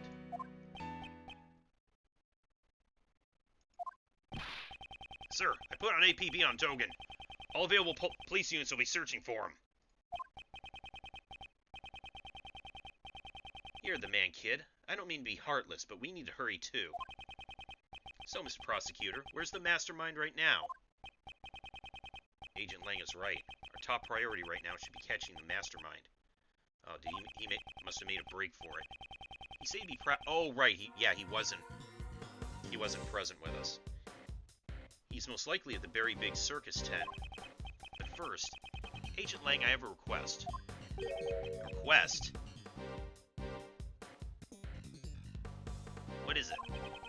Now that we've identified the giant monster, our next order of business is to capture it. The moment we arrive at the tent, I need you to locate that specific item post-haste. And Detective, I ask that you perform a follow-up investigation on the kidnapping incident. Roger that, sir! Mr. Edgeworth, I want to help out too. In that case, you'll be in charge of calling for backup. If he's truly the mastermind, we may require assistance from a certain someone.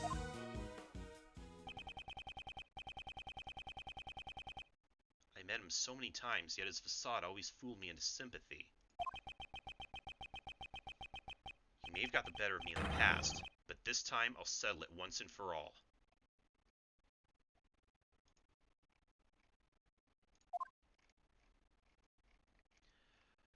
Oh boy, this has really been... I think...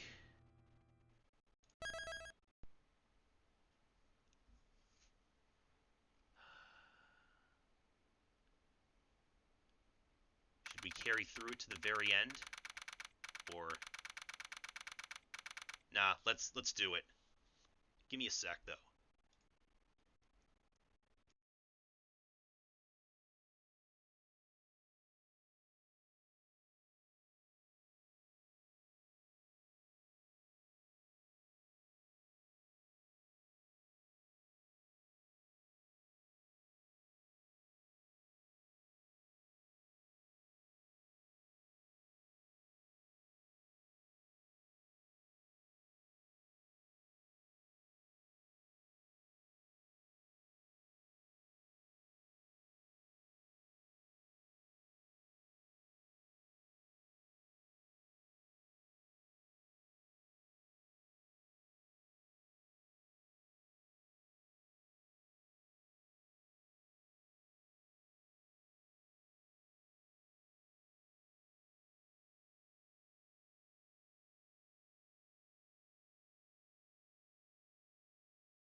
Okay. Okay, let's do this.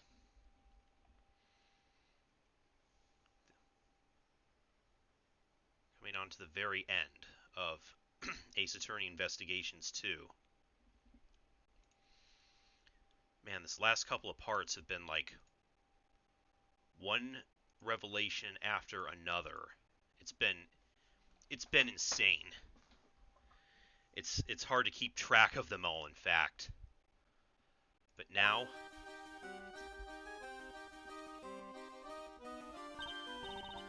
it's sounding like Simon's had the wool pulled over our eyes this entire time. Ah, Mr. Edgeworth. You guys here for the show? Mr. Keyes, Miss Barry. You're a little early. I'm sorry, but we're still getting ready. I'm so happy you came. You remembered our promise. Yes, I remembered. You asked us to come see the show and you gave me this. So happy you came. Please enjoy yourselves. I'm sure my performance will surprise you, Mr. Edgeworth. Your performance has already surprised me, Mr. Keyes. But he hasn't performed yet. Regina, please have a look at this photo. Is this balloon the property of the Very Big Circus? It is. Did you see it flying around somewhere? It's highly likely that this balloon was used by the culprit in the case we're investigating. Huh?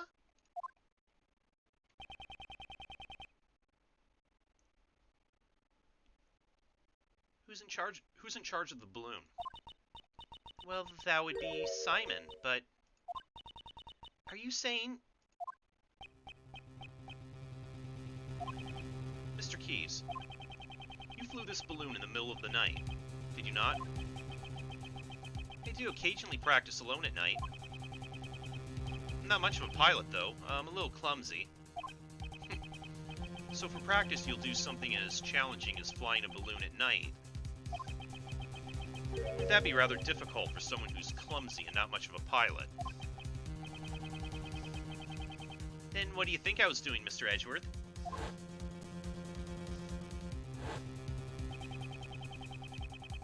You brought Kay to the roof of the Grand Tower in order to frame her for the murder of Jill Crane. Not a single security camera recorded Kate using the elevator. Therefore, the only way she could have gotten up there was through flight. And the only one who could have flown her up there was you, Mr. Keyes. No, wait, Mr. Edgeworth, how can you say that? That's not all. You drugged John at the garbage pickup and kidnapped him.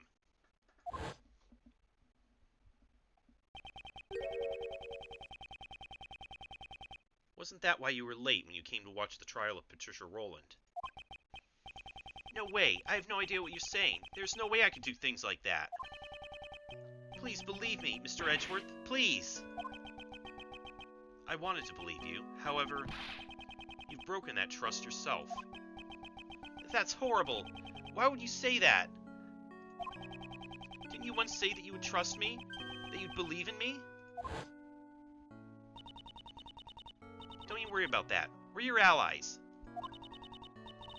That's because we're like birds of a feather, right, Mr. Edgeworth? Birds of a feather, huh? I suppose that's true. We have sufficient information about your past. I doubt you had a motive to kill Knightley. Rather, you're probably the most affected by his death. And I doubt someone as timid as you could work up the courage to murder someone. Alright, I'll get you out of here. We'll believe in you.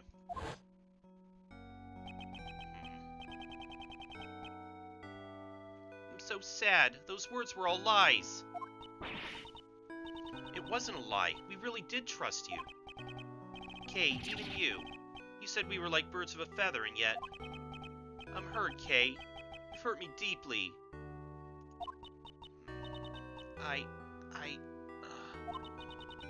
Mr. Edgeworth, maybe Simon isn't a bad guy after all. Objection! I see, so that's how you operate. I understand now all too well. No matter who you face, you'll find an emotional weakness and exploit it. You guide each person toward the outcome you desire, without them even noticing it. That is how we were able to mastermind the entire case.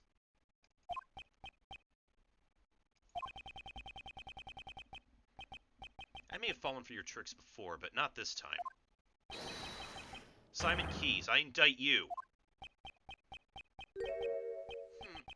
So it's come to this after all. You're always so full of confidence, Mr. Edgeworth. But I rather like that, because now I can rip that confidence to shreds.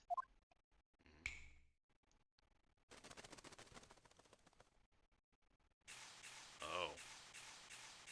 Are we gonna see the real Simon? Fine.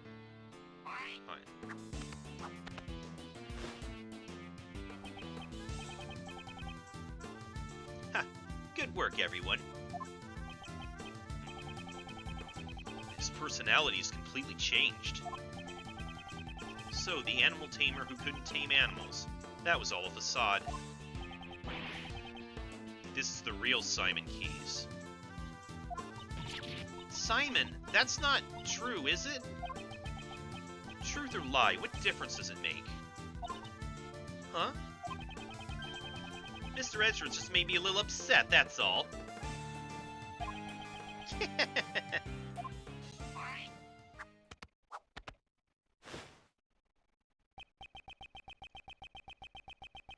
You'll take responsibility for upsetting me, right? Okay, Kafka, let's dance. It's true, I practiced with the balloon 2 nights ago. That photo must have been taken when the balloon and I passed near the building. I often fly around that area for advertising purposes. There's nothing unusual about that, right?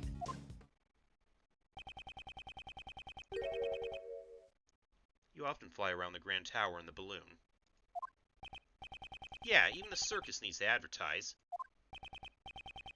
Regina, is that true? Yep. It was Simon's job to advertise using the balloon. Most people who live around here should have seen it. That balloon was used in the crime we're investigating. Like I said, it's just a coincidence. I simply happened to pass by the Grand Tower when that photo was taken. I shall determine whether or not it was a coincidence after I hear your full story.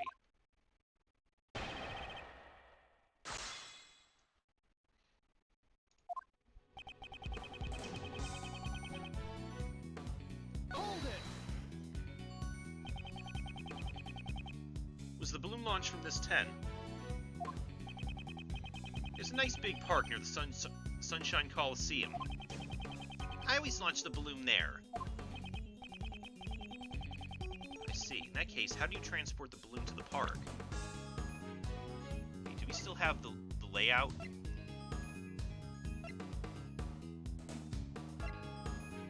No. But it is pretty close to that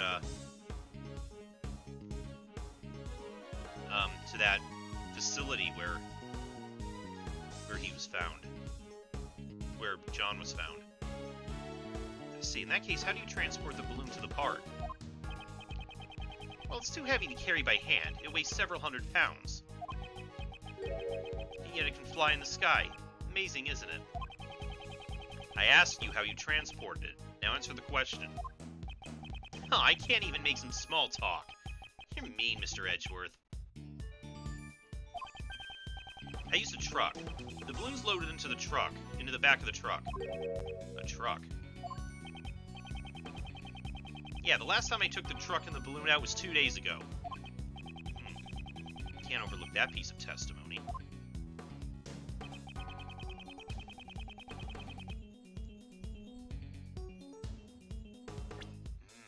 Was it...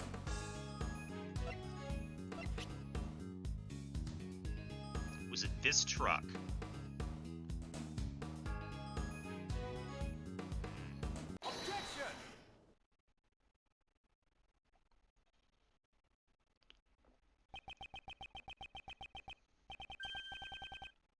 truck you put the balloon into, was it blue by any chance? Blue? So what if it is? Today we saw a blue truck carrying a large basket. If that truck just so happened to be yours, then your claim that you last used it 2 days ago becomes a lie.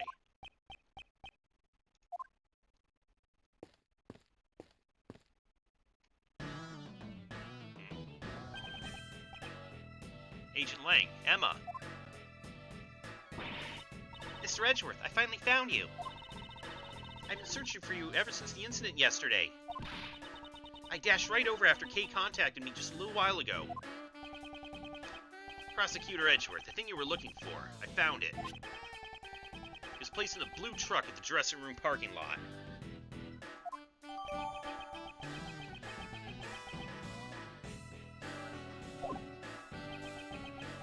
Blue truck, as I suspected. That truck is without a doubt the one I saw today. There are a number of blue trucks out there, you know. Who's to say you're not mistaking it for a different one? It's definitely that one. I got a good look at it. Huh? Mr. Edgeworth? Was that? Wasn't me.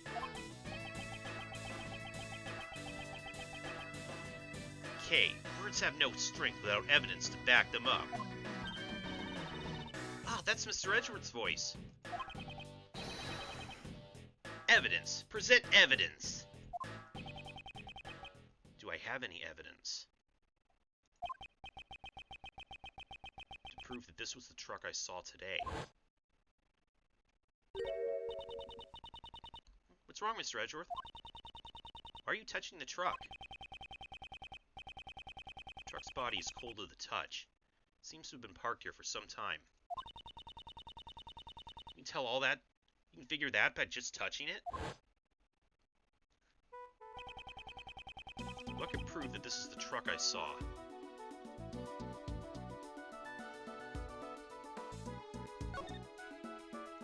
Ooh, fingerprints. I'd like to dust the truck for fingerprints.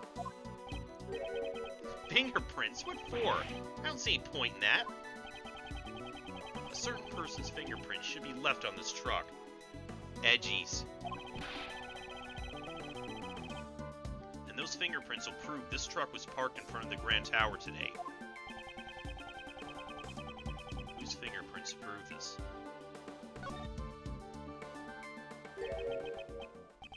Edgeworth. Your fingerprints? Indeed. Earlier today, I touched a truck at the plaza in front of the Grand Tower. I'd like to dust for my prints. Emma, might I request a scientific investigation? That's what I'm here for. Just leave it to me. Alright, we're all set. Go ahead, Mr. Edgeworth. Wait, you want me to do it? Of course. Who else but Mr. Edgeworth? What do you have to the task? Here, I'll show you how it's done. Alright then.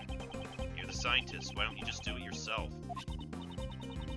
First, we sprinkle some aluminum powder over the area you want to investigate. Like this.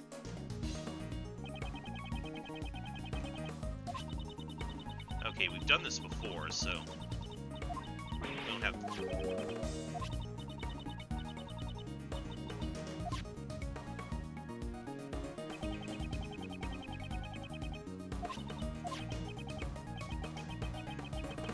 Guess we'll do it for real this time. Just so you know, the key point is to sprinkle the powder all over. Okay.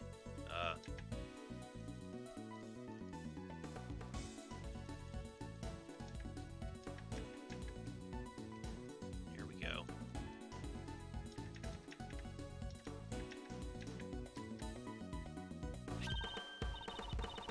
We got one. That's a nice clean fingerprint.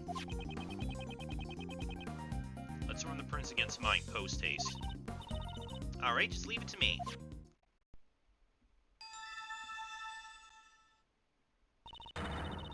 Those are definitely your fingerprints, Mr. Edgeworth. Well, it seems to me that we've just proven your statement to be a lie. Ah! What were you doing when you were driving this truck around?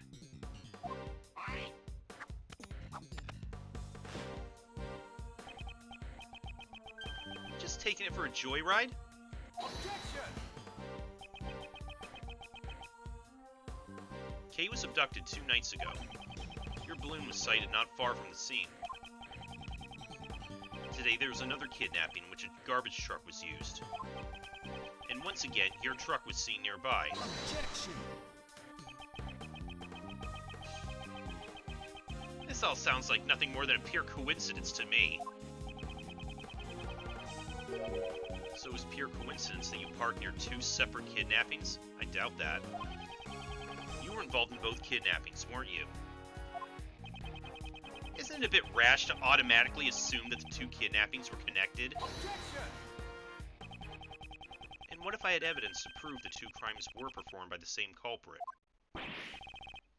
Oh, you're serious? I can't wait to hear this.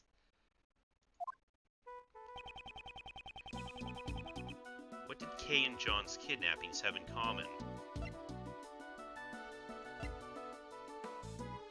Oh, right.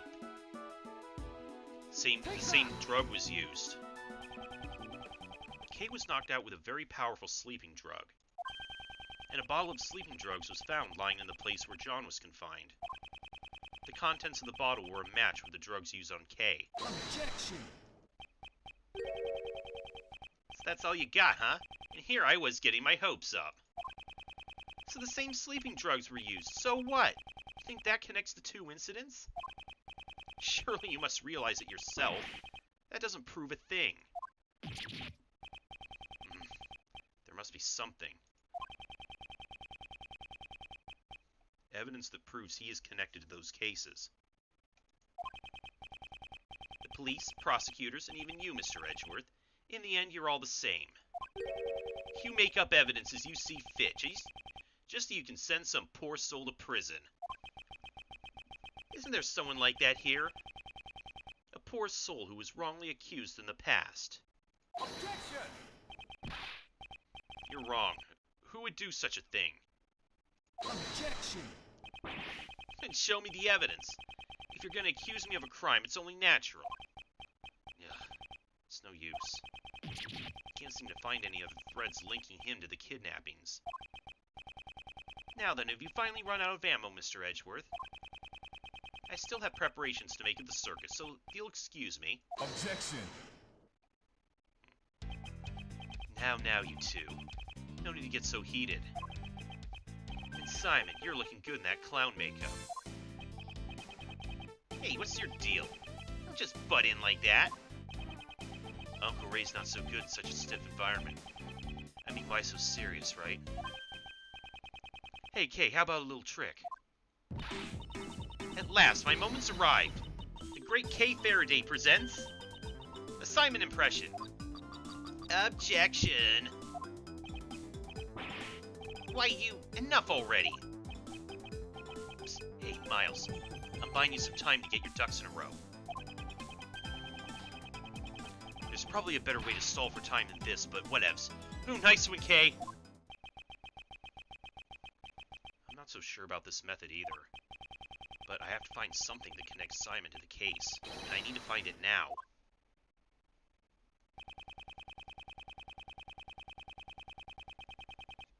Is there evidence not related to the kidnapping that's connected to the mastermind's identity?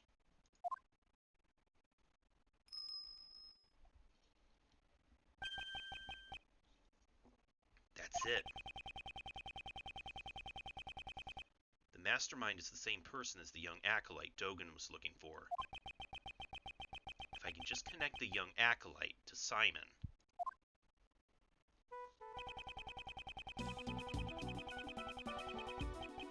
Which piece of evidence could be connected with the mastermind's true identity?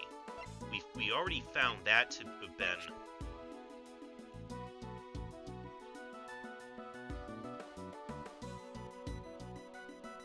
Take that!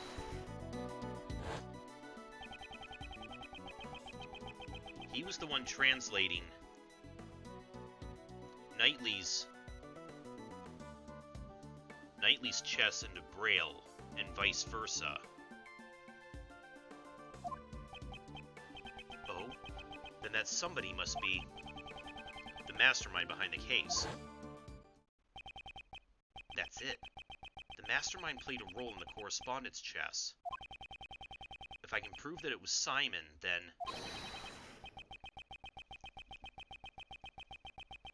That's enough. I can't stomach any more of your sorry excuse for a performance. If you have no more objections, then I ask that you let me get back to preparing for the show. Objection! Thank you for the help, Mr. Shields. Although you may have taken it a little too far.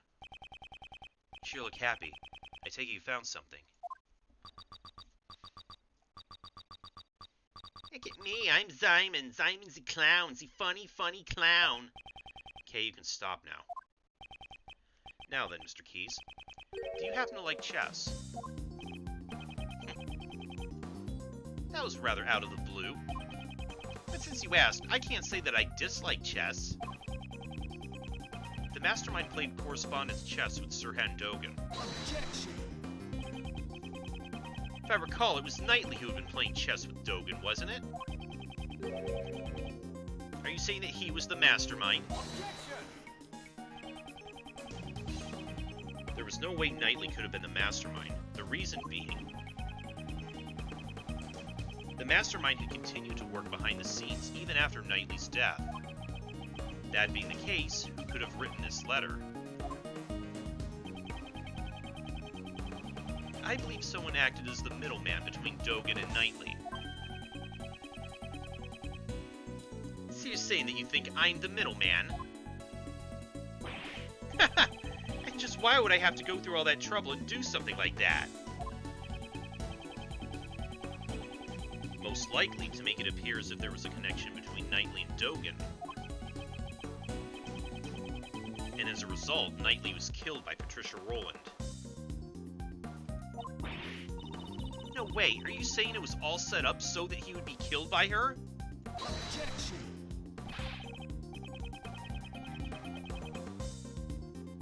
What are you saying? There's no way I could manipulate a person that far.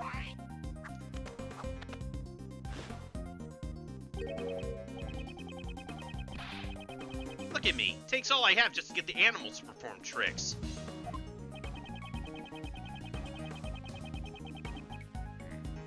If only just a scrap of the letters he exchanged with Knightley still remained. It would be decisive evidence.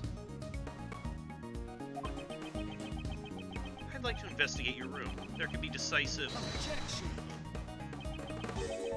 If it's the letters you're looking for, you won't find any in there. What? I'm the type of guy who throws his letters away as soon as he's done reading them. Where's the point living in the past? Does that mean he's already gotten rid of the evidence? Mr. Edgeworth, everything you've said so far has been nothing more than baseless conjecture. Evidence. I'm just one step behind it. What should I do? Am I all out of moves? Without evidence, I won't allow you to cast doubt on my friendship with Knightley. Who was that? Excuse me? Miss Barry? What's on her mind? I've been listening in on what you were all saying, and, when you say Mr. Knightley, you mean Simon's friend, Mr. Knightley, right? Yes, that's correct. Does she know something? This morning, a letter arrived from Mr. Knightley. It was for Simon. Huh? What? What did you say? But that's impossible. Knightley's already dead. Sending letters from beyond the grave? Miss Barry, please let me see that letter. Okay, here you go. Quick, open it.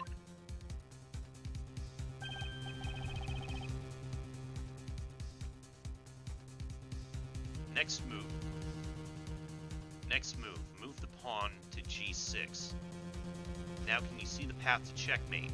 I can't wait to see the look on your face. You weren't expecting to lose at chess against me, right?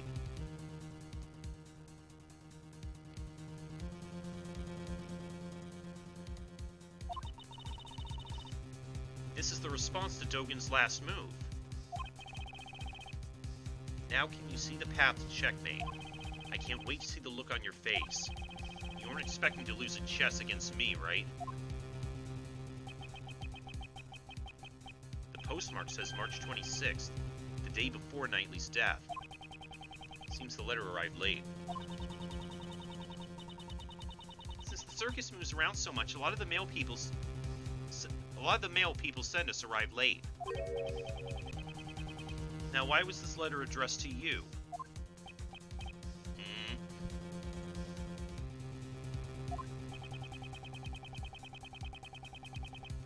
This is proof that you were the middleman between Dogen and Knightley. Normally you would transcribe this letter into Braille before sending it to Dogen. And in doing so, you created a connection between him and Knightley. Damn it! Curse you, Knightley! Why must you continue to interfere? Simon, why? Wasn't Knightley your only friend? Ha! Don't be ridiculous. So did Knightley think that he was playing correspondence chess with Simon?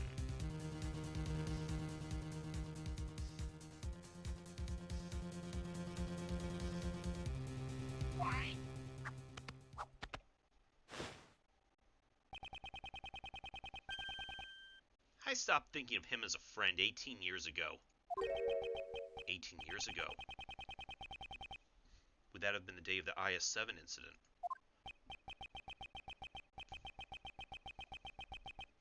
Thanks to Knightley, I nearly died that day in the snowstorm. While I was on my way to the contest venue where my father was waiting, Knightley suddenly appeared.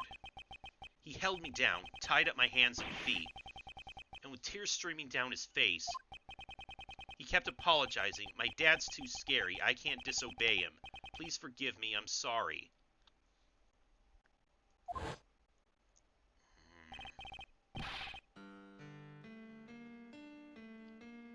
Stop it, Horace. I promised my dad. I said I'd taste the desserts. If I'm not there, Dad will be in trouble. I'm gonna let everyone know my dad's desserts are the best in the world.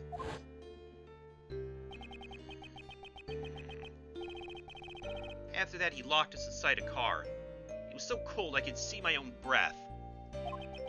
Before we knew it, the doors had frozen shut, and not even he could get them open. And then, I lost my father.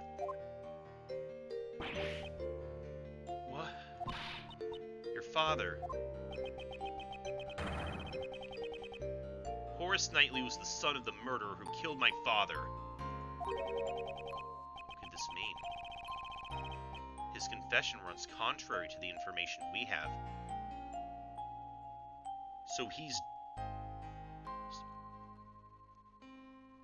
So it was the other way around. He's Dover's son, and Knightley is Gustavia's.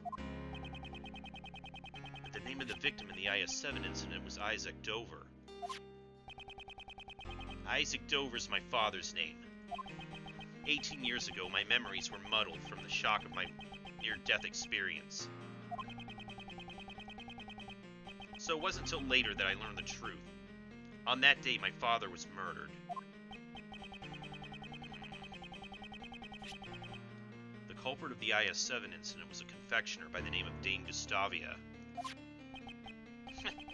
So that was the name of Knightley's father. The low-life scum of the earth killed my father. Just the thought of him makes me sick. So you knew who the culprit was all along? Of course not. Had I known, I would have tipped off the police a long time ago.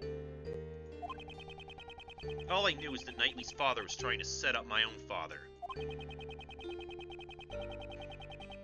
That's why I immediately knew that the one who died that day was my dad. Knightley had a hand in my father's murder, that traitor.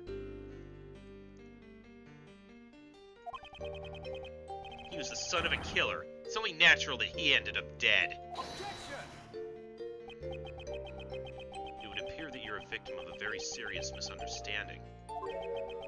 Misunderstanding? Just what are you talking about? Isaac Dover. At the time, he was actively working as a sculptor in France. under the name Pierre Hoquet. Is that right? I'm sorry to say I don't remember that at all. It's only natural you don't remember. After all, he's not your real father. Huh? What's that? Is that supposed to be a joke? Oh, so he even admitted that his memories were mixed up.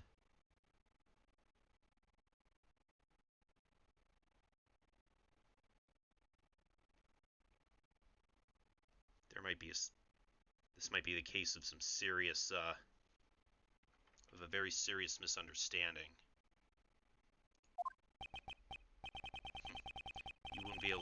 You won't be able to laugh at all once I reveal the truth to you. This piece of evidence proves you're not Isaac Dover's son. Let's see, where it was this, right? It was the ring. Take that! What's that?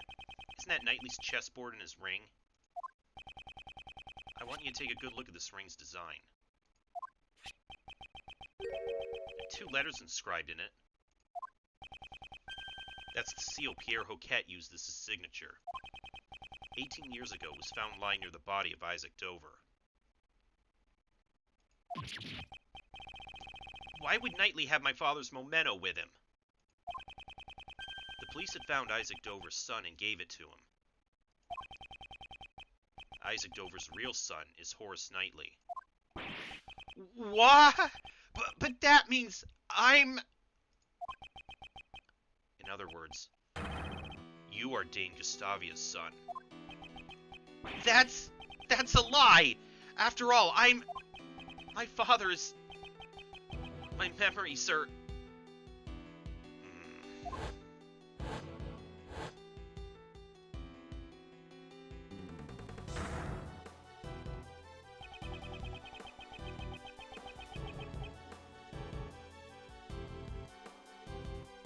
I lost my father because Knightley locked me up in the car. That's why I thought it would be fitting if he were killed as well.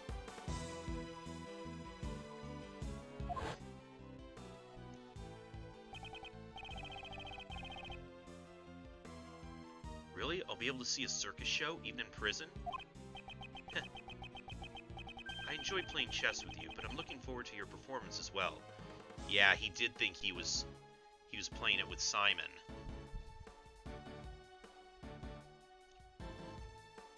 So he set him up to make it look like he was connected with Dogen. He must have known then that about Patricia, that she would kill him.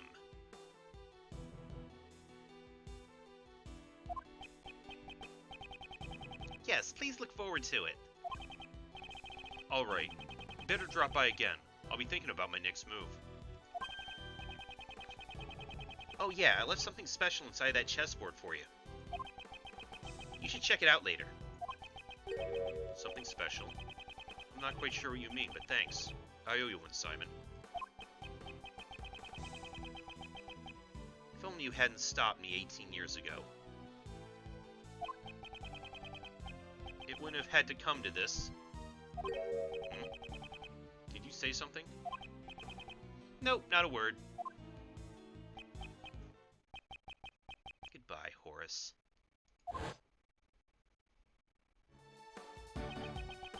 After all that, you're saying it was my father who killed Knightley's? Then that means... Is it all for nothing?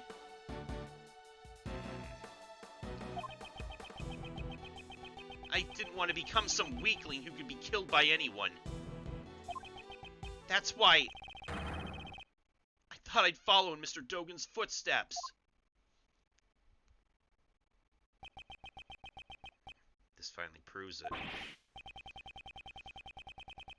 Simon Keyes, you are Dogen's correspondence chess partner, and the mastermind behind this case.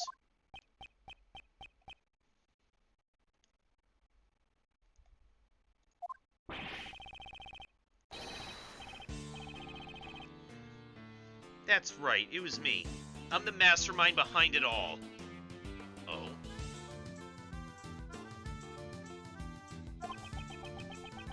He's finally showing his true colors. As you all know, I witnessed the incident 12 years ago. President Wong's assassination. So the child who drew that picture was Simon Keyes.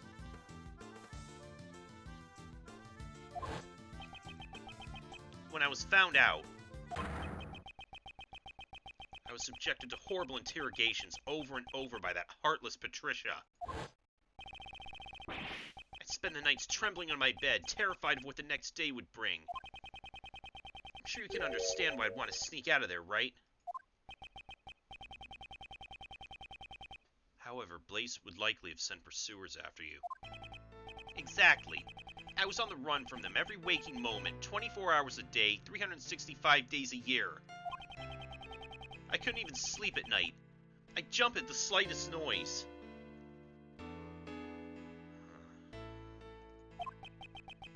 Kinda starting to feel bad for him now. Or maybe he's again still trying to manipulate us. And that's why I became a circus performer. Blaze the Best was the chief prosecutor. Patricia Rowland was the warden of the prison. No ordinary person would be a match for those two, and there were no adults I could rely on. Furthermore, behind the scenes was the body double, who had set those two in motion.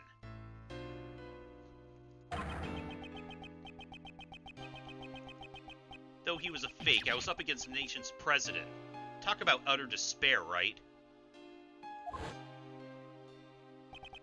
My only ally was Mr. Dogan. He saved my life, after all. He actually helped me out, unlike Knightley. If this story is true, it's ironic. Dogan, the fiendish assassin, was idolized by the child he saved. If I followed in his footsteps, I'd no longer have to worry about being eaten alive. That's right. Now it's my turn. My turn to devour those who would feed upon me. And I suppose he never thought to seek help from the police. No way, no way, no way. As long as Blaze was around, any evidence would be destroyed by him. He's got a point.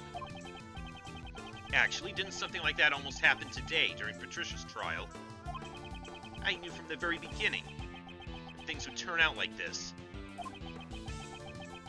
The evidence from Patricia Rowland's trial. So he's saying that he expected the evidence would be destroyed. I see, so that's why you kidnapped John. To force a guilty verdict, even in the absence of evidence. Objection.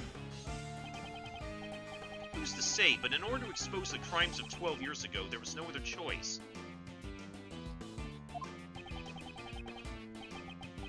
That's according to you.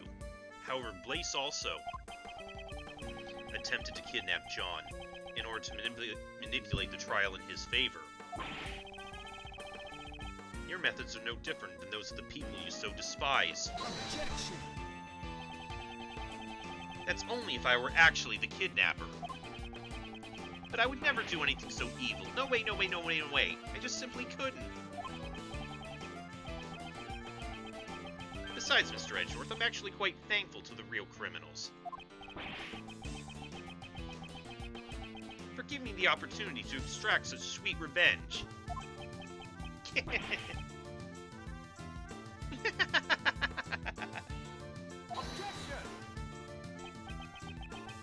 So you admit it. Your motive was revenge. Yeah, I admit it. So what? Sure, I had a grudge against those creeps. But it's not like I'm the one who actually killed them, you know?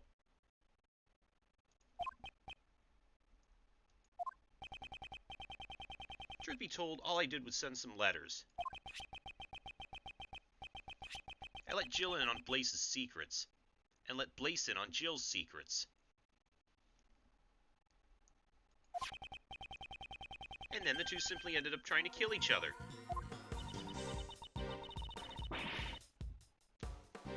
Do you mean to say the murder was nothing more than a result of that? Yep, just like the case at Gourd Lake. It's way easier than trying to control wild animals.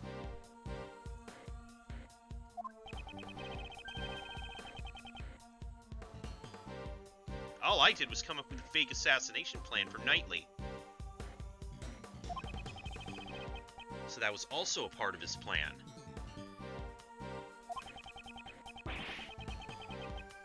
If that's the case, then Rook's murder was also your... Objection. Whoa, don't try to pin that on me. Knightley killed them all on his own. Well, it ended up creating the perfect opportunity for me. It's funny how things work out. How can you say such a thing? It's the same for Patricia Rowland. I made it look like there was a connection between Knightley and Dogen by using the correspondence chess match and the chisel on the chessboard.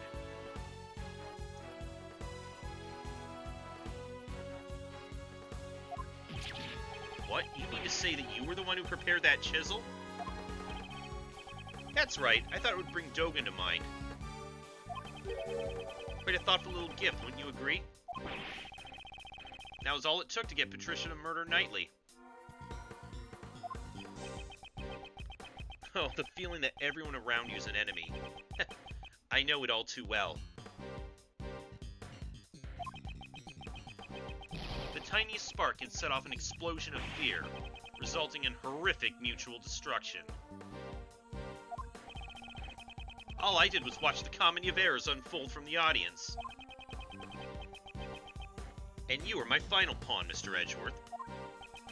A pawn? Me? When you solved their cases, you brought both Blaze and Patricia to their ruin. And the weapon that delivered the coup de grace was your own logic. I didn't solve those cases for your sake. Oh, I know. You never really cared about saving me. You just wanted to pretend to be a defense attorney, didn't you? What did you... All I had to do was go, no way, no way, no way, and act all scared. And you totally believed me. You were giving it your all trying to save me. So even your arrest was just a ploy to make me use my logic. To be fair, getting arrested wasn't part of the plan. When people began to suspect the chisel I sent was the murder weapon, honestly, I broke out in a cold sweat. I thought for sure it would be curtains for me. But then a turnabout of miraculous proportions. The genius prosecutor himself had come to my rescue. Well, doesn't it feel nice to be thanked by me, the one that you saved? You should be grateful. I gave you this chance to play the ace attorney. You're wrong. He wasn't pretending to be a defense attorney. Mr. Edgeworth is always serious about saving people. Even the times when he saved me in the past. Okay. Is that so? Are you sure he's not just trying to emulate his own father, the one he admires so much? Absolutely not. That's not true at all. Now, Kay. The person he's talking about now isn't Miles, but rather Simon himself. Clearly, he's not able to trust others. The desire to save someone other than himself is something he can't even comprehend.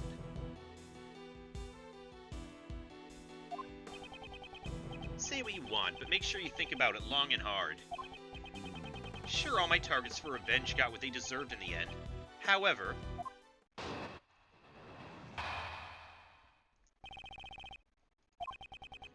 think about it. Can any one of my actions really be considered a crime? I instigated murder? There's not a single word about that in the letter, is there? If I said the word kill even once, I guess it could be considered instigation. Well, maybe I did say it, but there's no way for you to prove it. What are you saying? You kidnapped me! I'm sorry, but that hasn't been proven yet, has it? The only thing I admitted to was sending the letters. That's... Besides, those letters contain no threats or coercions. I simply conveyed information.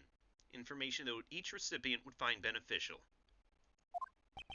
Ugh. You crafty little... Can't we do something about it? What was it he said? Instigating murder? Instigating murder is when a person directs someone else to commit murder. The person who directed the murder can be charged as if he committed the crime himself. So we just have to find proof that he directed those murders. You make it sound so easy. To be honest, it kind of pisses me off a little. Here I'll try to frame an innocent person for murder. Don't you understand? I'm not obligated to waste any more time on this pointless discussion. Not so fast. Police are waiting for you outside this tent. You have nowhere to run. Really now, you think I wouldn't have an escape route prepared?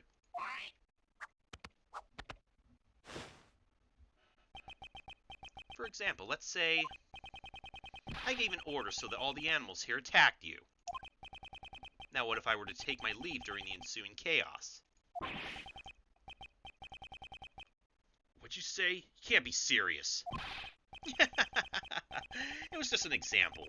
Wouldn't that make for an interesting show? Here's another idea. What if I pulled out a hidden gun and took John hostage? That might be more exciting. I will never allow you to do such a thing. I can't tell whether or not Simon's being serious. However, when it comes to him, we should consider anything a possibility. If you continue to bore me with your drivel, I'll end the show right here. I'd like you to keep that in mind before you make any baseless objections. Ugh. I can't make any careless remarks. Isn't there some way I can charge him with his crimes?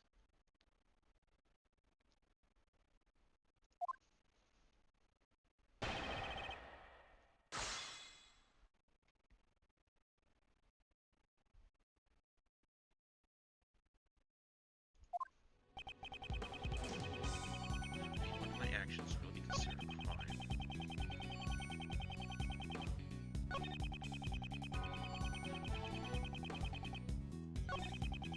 Maybe I did say it, but there's no way for you to prove it. Hold it. Maybe you did say it. Did you or didn't you? It doesn't really matter whether I did or not. That's not what's important. I'm sure you know full well, Mr. Edgeworth.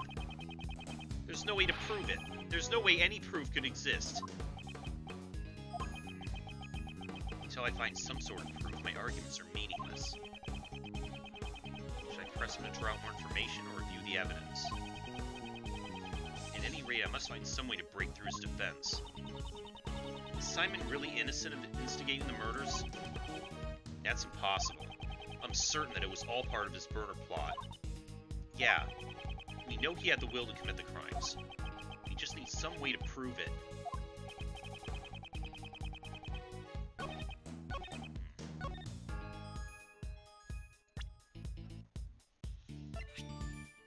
do we have? So much for helping me with my plan.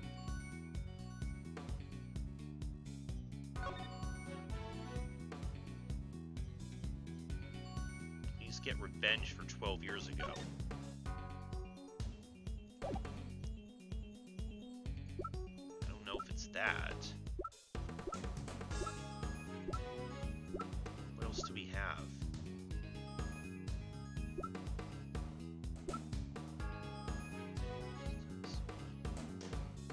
Two nights ago, the president never passed through the storeroom. Let's practice video.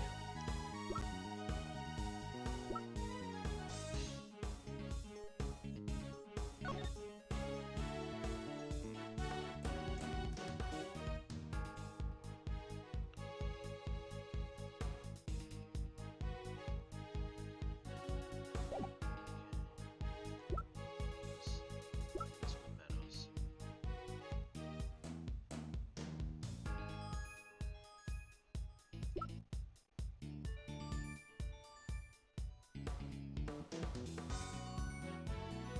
recording of what was intercepted from the bug that was planted on K. And he was the one who planted that bug, too. I forget what was... It doesn't let me review what was on the tape, though. What else do we have?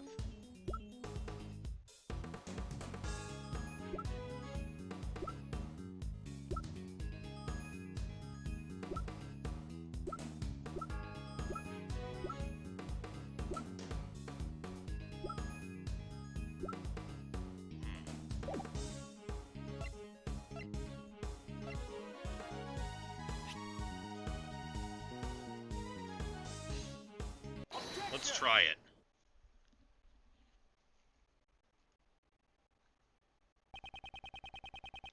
It's my firm conviction that you instigated the murders. After all, you told me so yourself.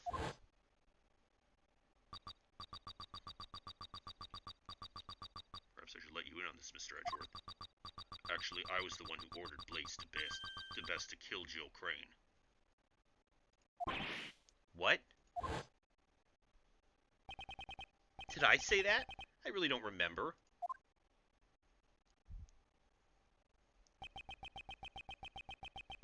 You may think you can deceive us as much as you want. But unfortunately for you... you used a bug to eavesdrop on our conversations. But there was someone else who wiretapped that bug of yours and recorded the whole thing.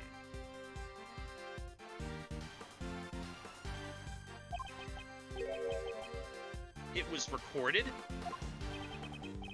In other words, the conversation between you and that clown is recorded on that tape? Huh? Lang Z says, a schemer drowns in his own schemes, and this is what he meant. Miss Swift, I'd like to listen to your tape. Roger.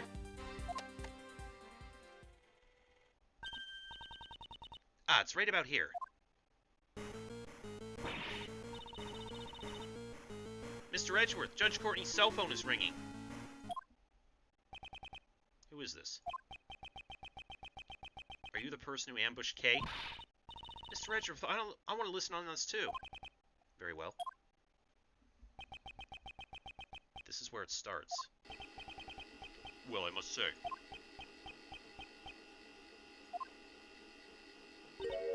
Huh? That's odd. What's wrong?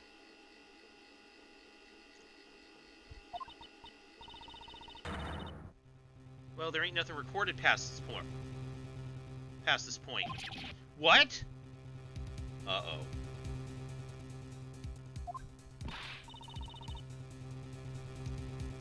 Why? Why wasn't it recorded?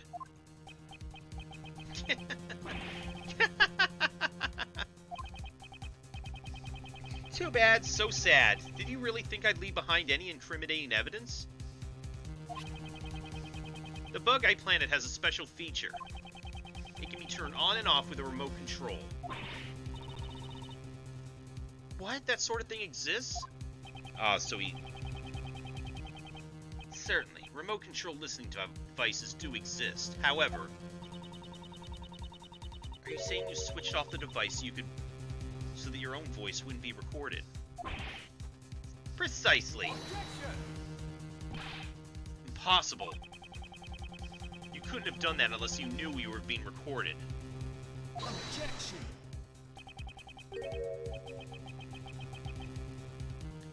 Isn't it obvious I knew? I guess you just don't get it.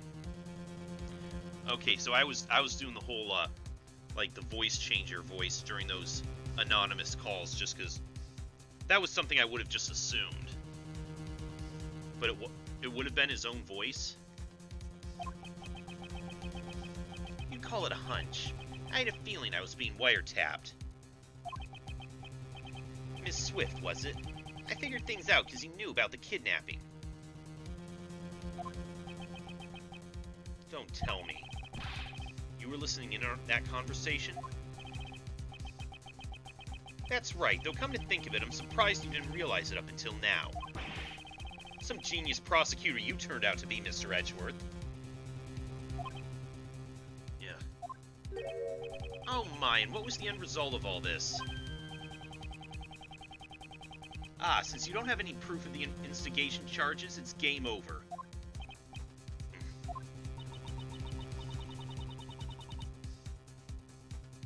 Mr. Prosecutor, was my recording no help to you at all? Ain't there something, anything at all in my recording? Miss Swift. Okay.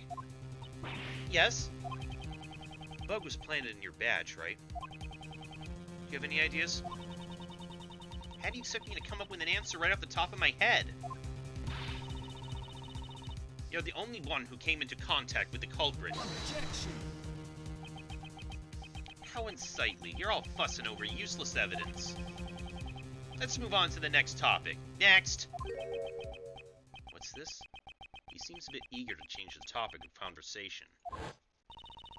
You're the only one who came into contact with the culprit. Only Kay came into contact with Simon. If any sound was recorded at the time she was with the culprit. Miss Swift, how long have you been recording? Since 2 nights ago, I reckon. Since 2 nights ago. In that case... When could a conversation with Simon possibly have been recorded? Was it then? 2 nights ago, Simon brought Kay onto the roof. If we listen to the recording from that time frame... Miss Swift, please let us listen to the recording from 2 nights ago. Huh? Okie dokie.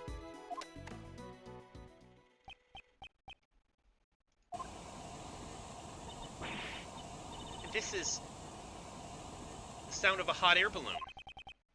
That's right. At the time, Simon was carrying Kay in a hot air balloon. Ergo, he was near Kay.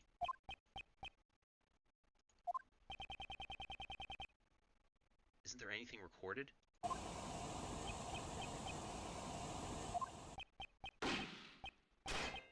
Bang. Clang. Ah, that was... a gunshot!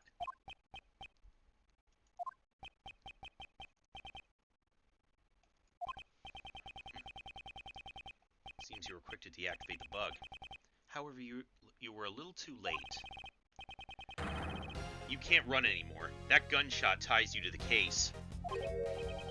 What are you saying? There's no gun involved in this case, is there? No, there should be someone connected to the case who fired a gun. Let's strike with the evidence that points us to that person. Okay, was it... We found gunpowder residue on his hands. Yeah. Take that.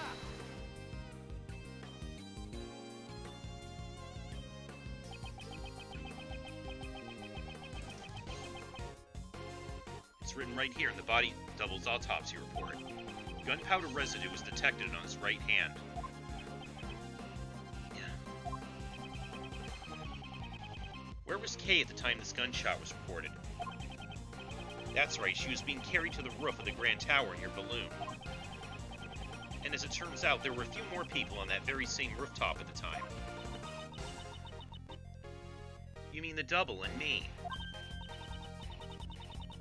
Ah, certainly, after we talked for a brief moment. The body double noticed something and had me leave before him.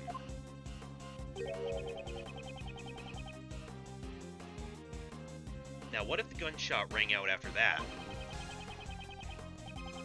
We can clearly hear it in the recording. I doubt you wouldn't have noticed it.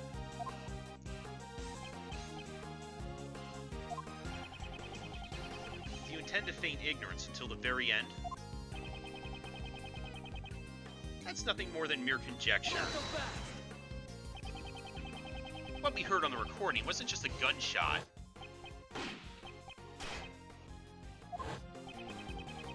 If you listen closely, you can hear the bullet hitting something. If the body double was aiming at Simon, then... bullet may have struck which piece of evidence? The balloon, maybe? Would have made a clang, though. Take that! That's the only thing I can think of that he was... The body double likely fired the gun at the balloon. If we assume that the bullet hit something, it would have been the balloon's basket. Let's examine it immediately.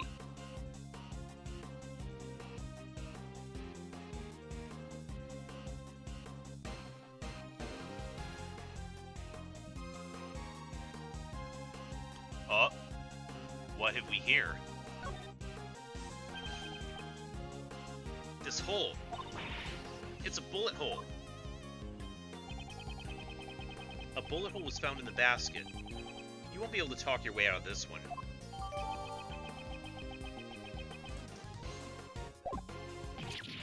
Yeah! How do you intend to explain the gunshot and bullet hole? So you figured it out. You're good. I guess it would be impossible to hide anything from you. Spit it out already. Okay, no need to be impatient.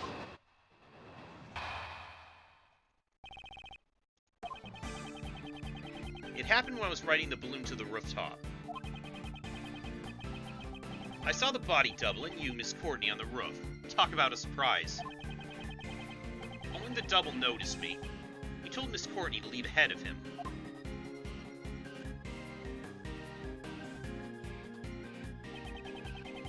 He then pointed a gun at me and fired.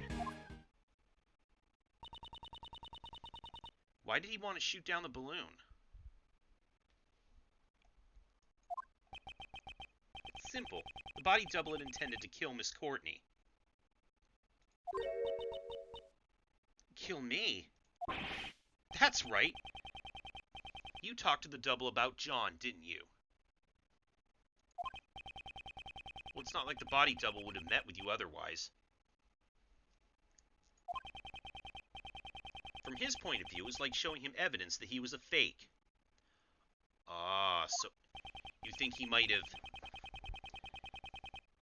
He may have tried to kill her to shut her up. You mean he was afraid of Judge Courtney because she knew about John's past? Afraid? That's exactly right. That body double was a coward, after all. I even remember how his hands were trembling when he fired the gun at my balloon.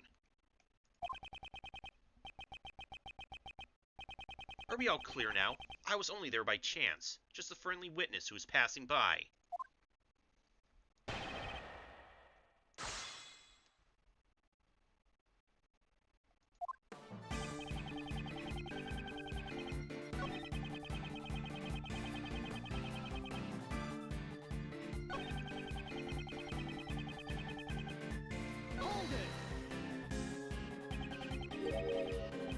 He had her leave ahead of him.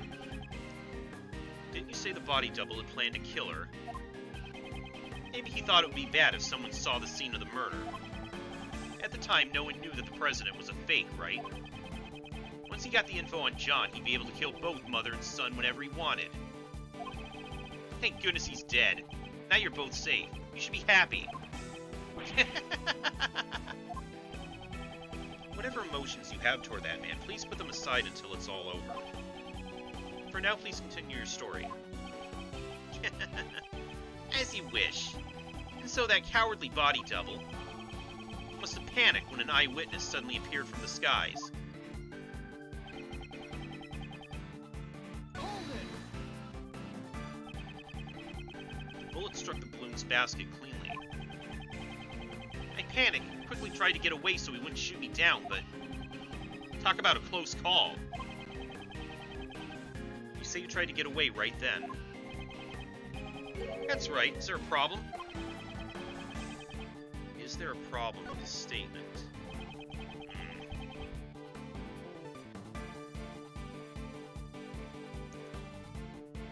You must have placed K on the rooftop. You couldn't have gotten away before then, correct? Yeah, that's right. I forgot. After the body double fired one shot, he entered the hatch to the 51st floor. Wait. I looked around for a bit and then landed on the roof. Please add that statement to your testimony. Sure, I don't mind.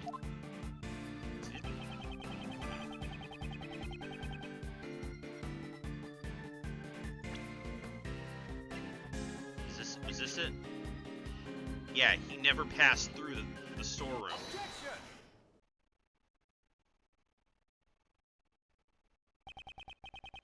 Once again, you lied. Lied? The body double couldn't have entered the storeroom on the 51st floor 2 nights ago. Ms. Hart's testimony proves it. What? How can you trust that sham journalist testimony? What y'all say? You can't insult my mentor like that. 2 nights ago, that lady was stalking out the 51st floor. Given that, just how did that body double leave the roof? Indeed, that's what we must now prove. If he didn't use the elevator or the 51st floor to leave the roof, then only one route remains. Was he carried on the balloon also? How'd the body double leave the roof without using the elevator or the 51st floor? Same reason why Kay wasn't seen on the camera. Take that! The body double flew. He flew? Simon Keyes, he rode in your balloon. Objection! Hey, stop joking around. Why would I have needed to give the body double a lift? The elevator had a security camera, and the 51st floor was being watched by Miss Hart. Your balloon was the only way the body double could have left the roof. Objection!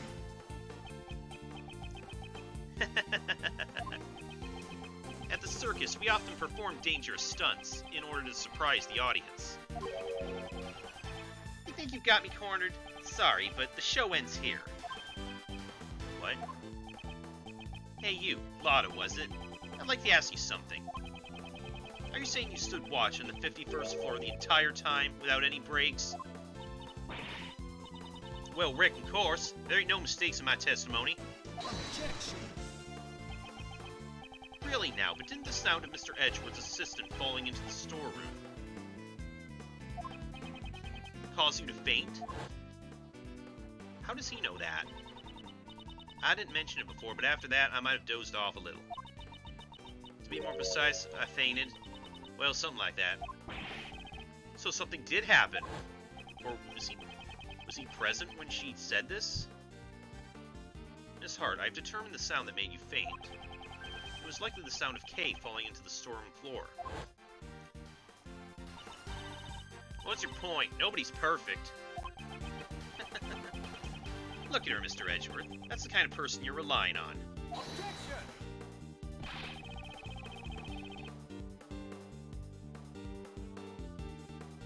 Kay fell into the storeroom after the body double had left the roof. Objection! In that case, I have a theory on how things happened. After that cowardly body double fired a shot at me, he went and hid in the shadows until Kay fell into the storeroom. What? So what if he was hiding?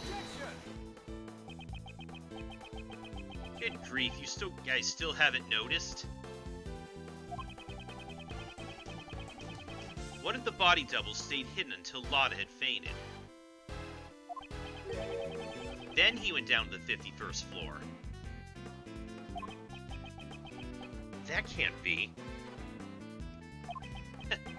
Precisely. The locked room mystery on the roof has been unlocked. Yeah. Ugh. He even said it in my voice. But wait, there's more! I told the hidden body double about John Marsh. That's why he attacked John the next day during practice, but got himself killed instead. In other words, the one who murdered the body double was none other than John.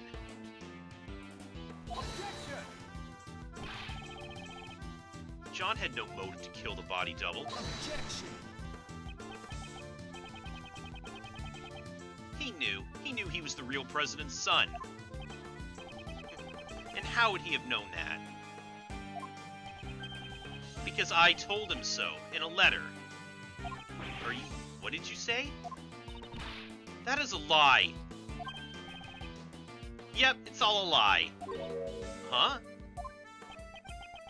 But then again, maybe not. Maybe I really did tell him. Right, John? It's true I caused Mozilla's head to fall. But I didn't know about my dad until today. I'm not lying. Oh, really? I wonder about that. I found out about the head falling thanks to the bug. Now, if you were the one who caused the fall, and the body double was crushed to death, yeah, that settles it. You're the culprit. You successfully carried out your revenge. Congratulations. All the pieces of the puzzle are now in place. As Mr. Edgeworth would say, the logic fits. Now then, any rebuttals?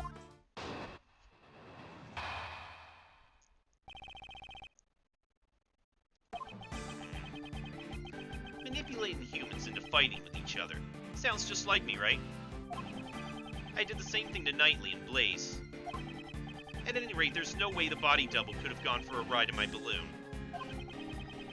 The double was crushed by the monster's head, right? And who was it that caused the monster's head to fall?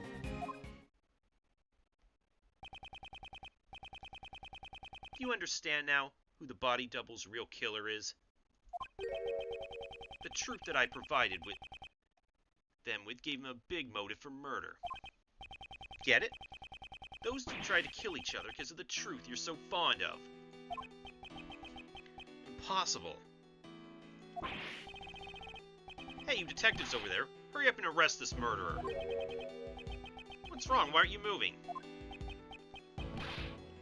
Damn. I thought so. Just admit it. In the end, aren't you all the same as Blaze and the body double? You ignore the prime suspect and come after me without any evidence. How easily it can be distorted to best suit your needs. This law you all believe in. Overruled! That is by no means true. Objection. If you're not going to arrest anyone, maybe I should have a talk with the policeman outside. If I tell them that John Marsh is the killer, they'll be forced to take action. Objection. Simon Keyes, your testimony isn't over yet.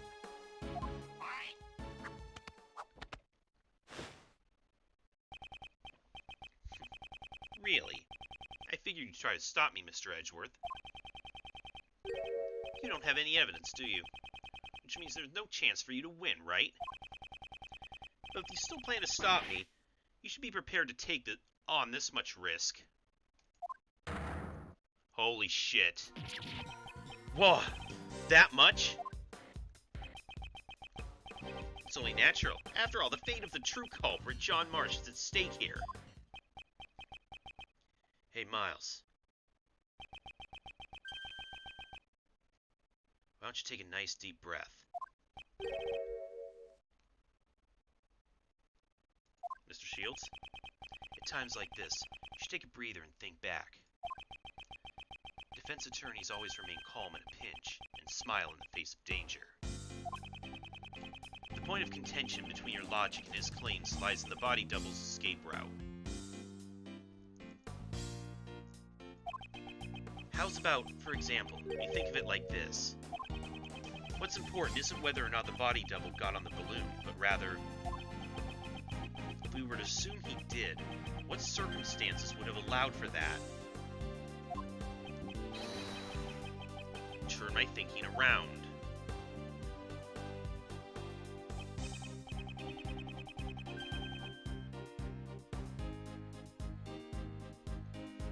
Well, all I'm doing is a cheap imitation of your old man. Did it help? Circumstances that would have allowed the body double to get on the balloon. That's right, the body double not only had a large build, but he also had a gun. And in spite of that, no traces of sleeping drugs were found in his system. Which means... can't be. Mr. Edgeworth, are you ready yet? I hope you haven't forgotten about this.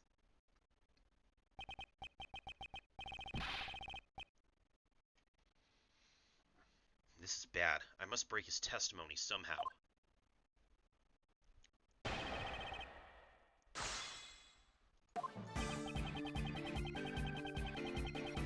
It's just like the night. Keep the night in place. There's no way the body double could have gone for a ride in my balloon.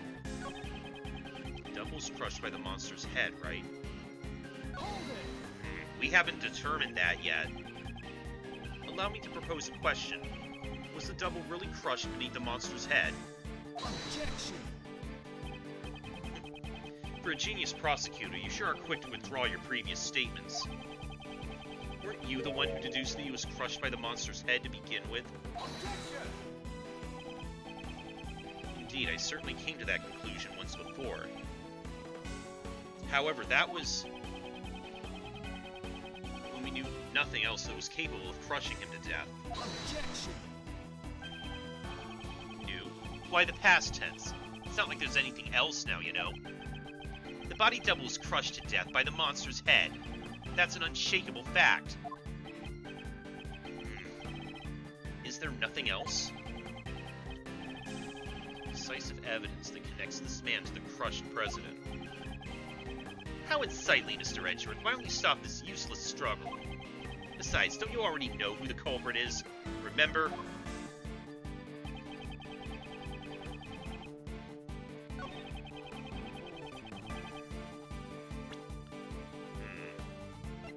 Don't we know?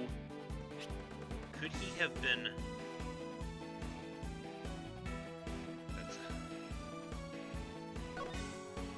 Take one more look at it.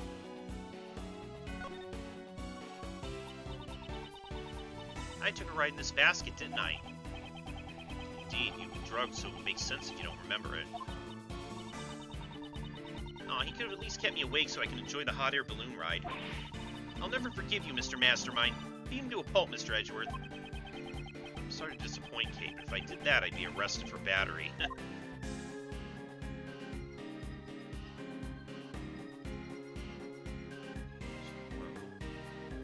Bullet hole underneath.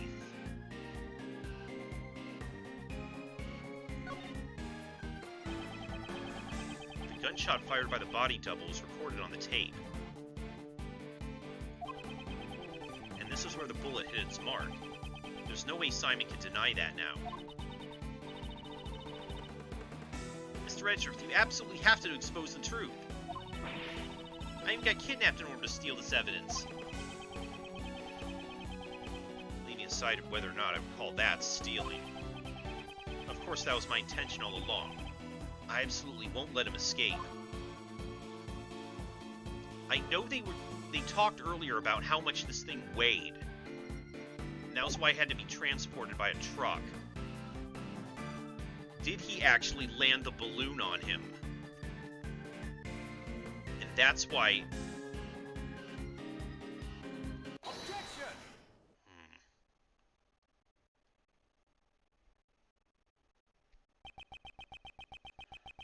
John was not the one who killed the body double. He was crushed by a monster. Haha, quit clowning around. This isn't like you at all. Oh, I get it, since John is supposed to understand the heart of a monster. The one who understands the heart of monsters is you. Not even I have monsters for friends, you know. Objection! Stop being so modest. Didn't you have one very important friend? A monster you control at will. Simon Keyes, you're the one who killed the body double. That's... a line balloon?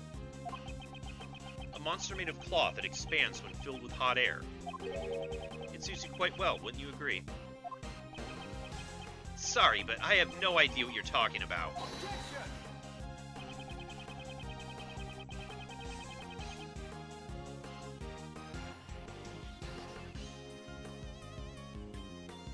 fixated on your claim that you manipulated John in the body double.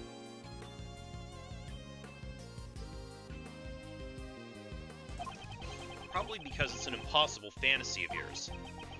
After all, even an animal tamer can't tame the dead. The body double had already been murdered while he was on the roof.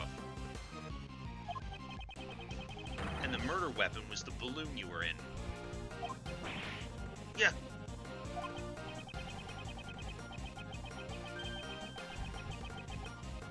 I see. Even though it floats in the air, that balloon still weighs several hundred pounds. When the double threatened you on the rooftop, you immediately came up with a plan to defend yourself. And that plan was to crush him with your balloon. Whether the body double wanted to get on or that he was carrying a gun, none of that matters. Because what you carried in your balloon was the body double's corpse. Objection! Hold on a second, Mr. Edgeworth. You're saying the double was killed on the rooftop 2 nights ago? Well, that simply doesn't match up with the time of death. What did you say? That's not like you at all, Mr. Edgeworth. Take a good look at the autopsy report. The time of death was around 11 p.m. last night.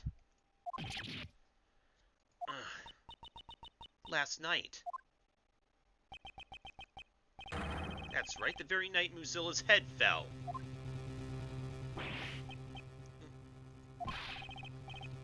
Well, Johnny boy, come on, how about telling us the truth? You killed your father, right? I know the feeling. You hated him, didn't you? Father who left you all alone forever. You're wrong. I had no idea that guy was my dad. Not this again. Didn't I personally tell you myself? Was my logic wrong? Mr. Edgeworth, allow me to thank you once again for chasing down Blaze and Patricia and bringing them both to ruin. My revenge was a success, all thanks to your logic. If only the time of death matched up, then my logic would fit. Perhaps he did something to throw off the time of death. That was a refrigerated warehouse that John was kept in.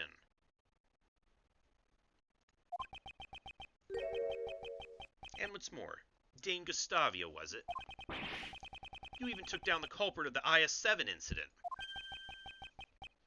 Dane Gustavia and the IS-7 incident. That's it. Gustavia killed Dover and hid his body in a block of ice. Mr. Gustavia intended to freeze the body in order to throw off the time of death. If the time of death had coincided with the tea party, Mr. Gustavia would have been suspected. Yeah, that is correct.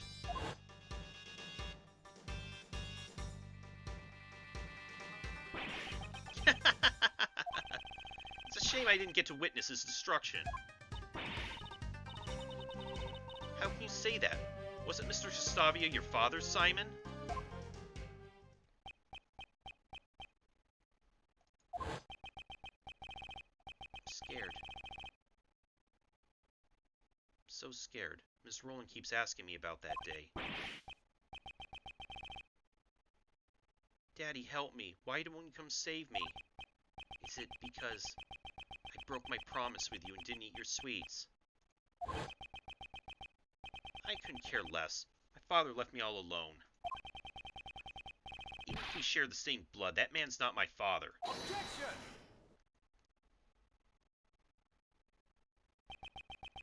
I hate to say it, but like father, like son, you're the spitting image of him, Simon. The father you hated so much. Huh? What are you talking about? It must have been fate. By sheer coincidence, you just happened to use the exact same method your father did to throw off the victim's time of death.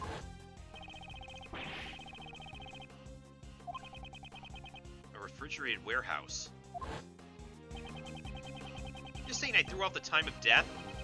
How would I have done that? The answer lies in where you hid the body double's body.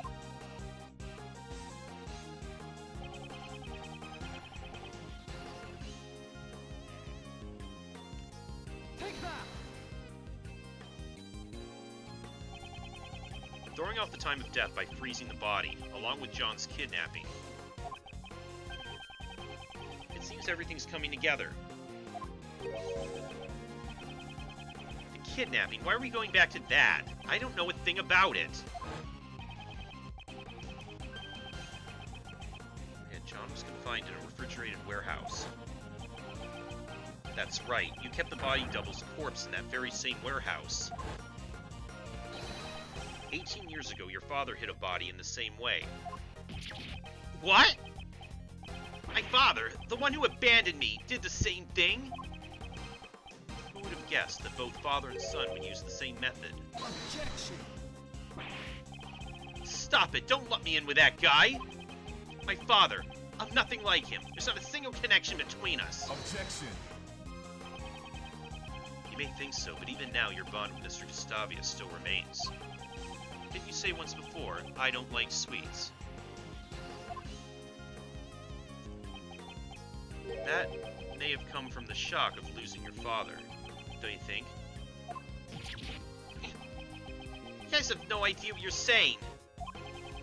Even if you deny your father, aren't your thoughts and actions the same?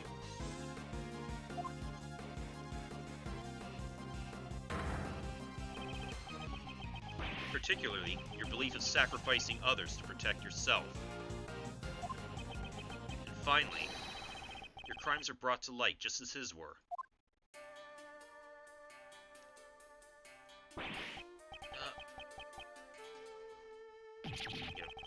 Freak out. Yeah. Just kidding. I don't know anything about that warehouse. I had nothing to do with the kidnapping after all. Objection!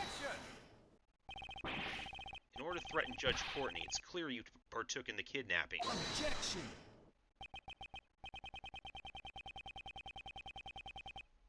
How scary. Those who get involved with you will be charged with all sorts of crimes. In the end, there's no evidence. For the instigation and for the kidnapping. None at all. Or what? Are you going to forge some evidence? Just like Blaze and the rest? I'll do nothing of the sort. I can't let him provoke me. You always say I'll pursue the truth no matter what, right? Ha! Don't you mean only the truth that's most convenient to you? After all, that's how the police pull the wool over the eyes of those without power.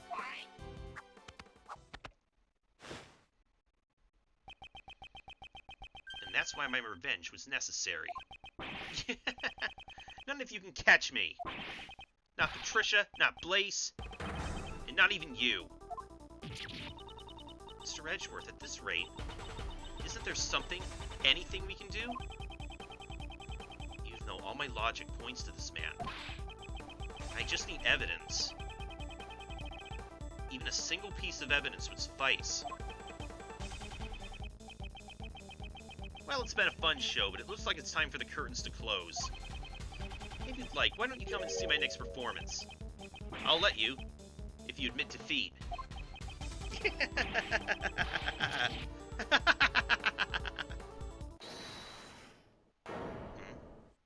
Now what? Who was that? Dick? Does he have something? Sorry to keep you waiting, Mr. Edgeworth. Gummy, where'd you go? I was just doing the job that I'm able to do, pal. Alright, coming through in a pinch, just like he always does. Detective Gumshoe, your report, please. I did a quick investigation, sir, about the warehouse John was at.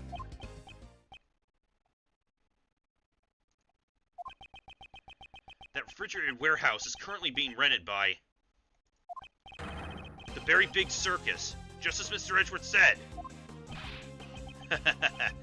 So it's finally here, our trump card. Well done, Detective Gumshoe. Now then, Mr. Keys. There must be some mistake. Maybe it has something to do with the circus? I see. Indeed, we're not well informed with the affairs of the circus. In that case, why don't we get your boss's opinion on this? Regina? Yeah? We're renting a refrigerated warehouse to store the animals' food, but I don't know much about the place. After all, I let Simon handle everything. Curse you! Simon, how scary. What a shame. Seems your desperate actions after the crime were in vain. If the body was found in the warehouse, suspicion would have fallen on you, the one in charge. That's why you specifically moved the body back to the Grand Tower, wasn't it? Yeah. However, us finding John confined in the warehouse was a fatal mistake on your part. Our resident great thief and detective were both rather exemplary. What's wrong? I can even tell through your face paint that you're looking pale.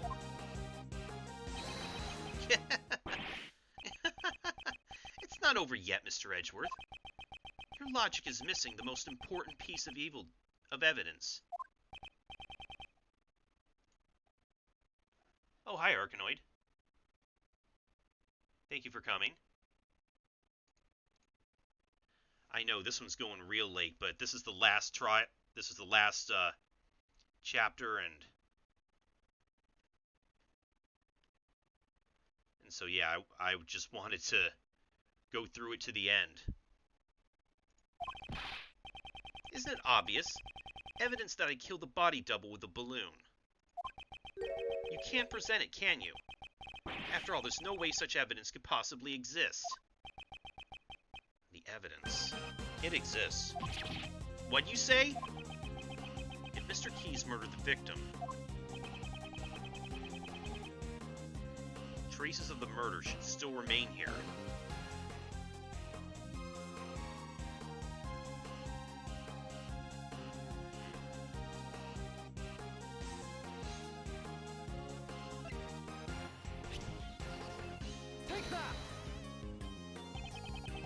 It should become clear once we examine the basket of this balloon. The balloon again? Didn't you already find the bullet hole? There's no way you'll find anything else there. It'll be fine, right, Mr. Edgeworth? Mr. Edgeworth is a hero who always finds the truth, no matter what he's up against. That's right, pal. Of course it's gonna be fine. Mr. Edgeworth has gotten out of more impossible situations than I can count. Miles, I believe in you too.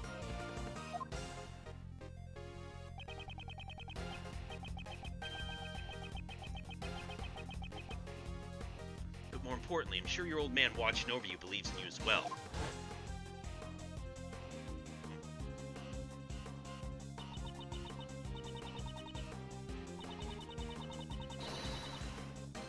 Miles Edgeworth, calm down and think. You're just one step away from the perfect proof. The body double was killed by this balloon. The proof lies in the traces left on the basket. Simon Keyes, it's time for you to atone for your crimes. I'll see it with my own eyes. The moment this past case is settled once and for all. Please, Prosecutor Edgeworth, deliver the final blow to this unforgivable person. This is the final piece of evidence that proves your crimes. What traces were left on the balloon that crushed the victim? Ah, I know it.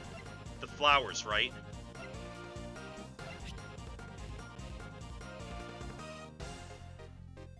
Take that!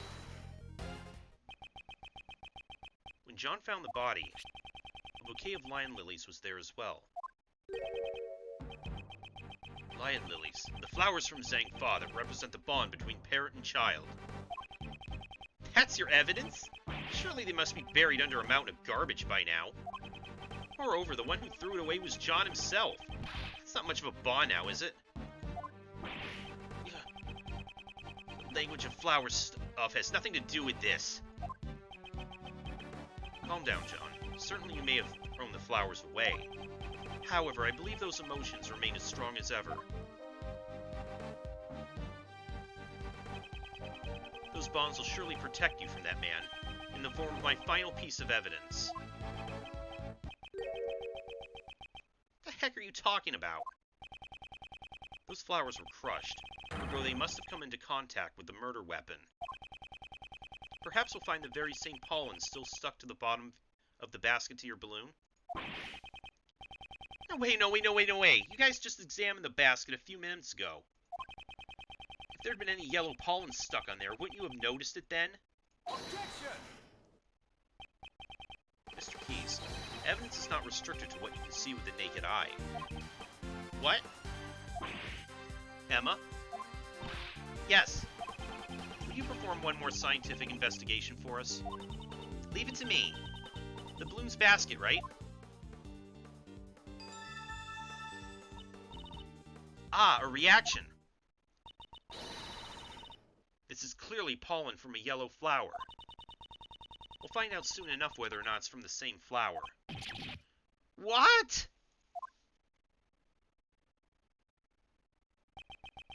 I'd say this proves that.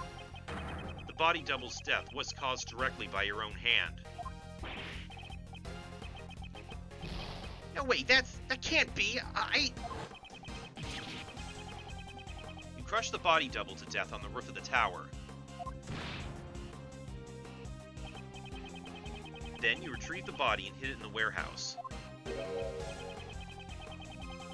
Why did he have to go through the trouble of retrieving the body? 2 nights ago, he knew that a separate incident would occur at the tower.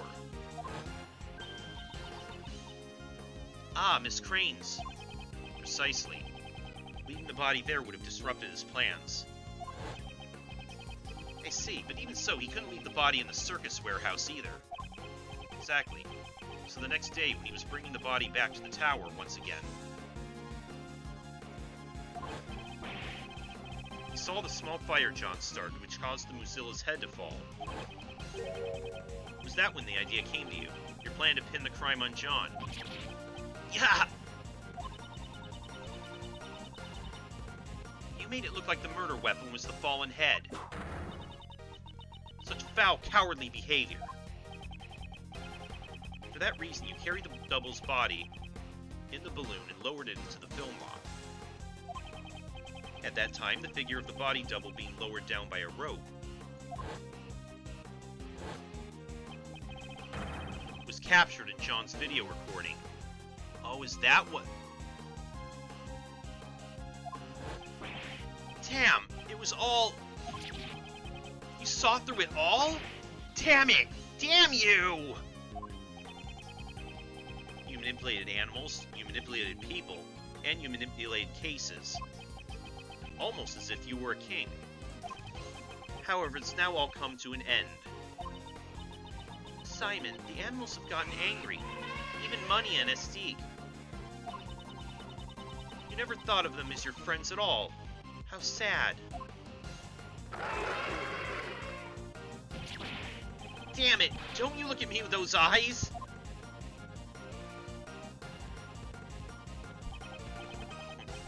It's about time you went back to being a mere clown. A fitting end to your pitiful Jester's act. Stay away! But please stop it! Daddy, help me. I'm scared. I'm so scared. I don't know anything. I didn't do anything bad. They were the bad ones, weren't they? I mean, Horace, why? If he hadn't done that, I mean... Yeah, I do feel bad for the guy. But really,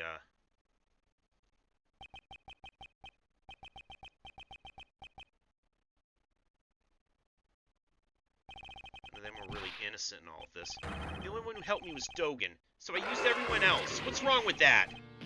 Stop it! Don't come any closer! Ow! Oh.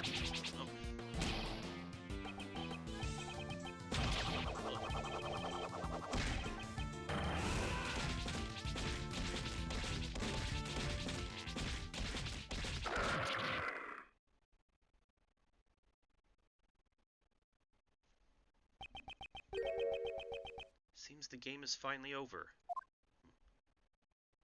Oh. And now he appears.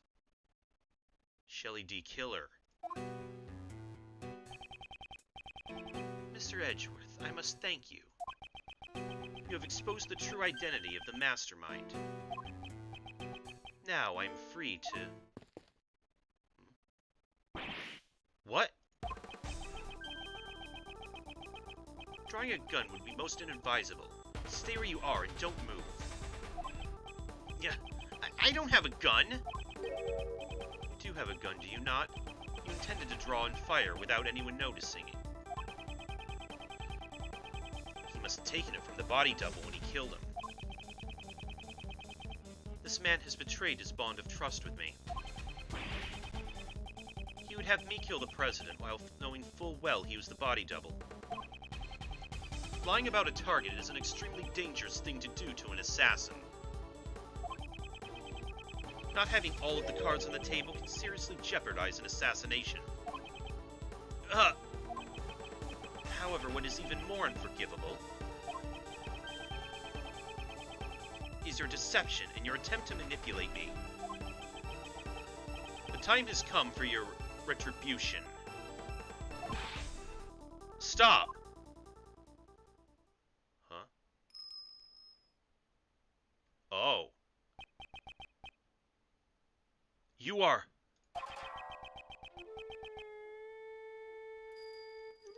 It's been far too long, Shelley. Please step aside. That man is my prey. I must ask you to spare his life. Please permit this young acolyte to receive his proper punishment in prison.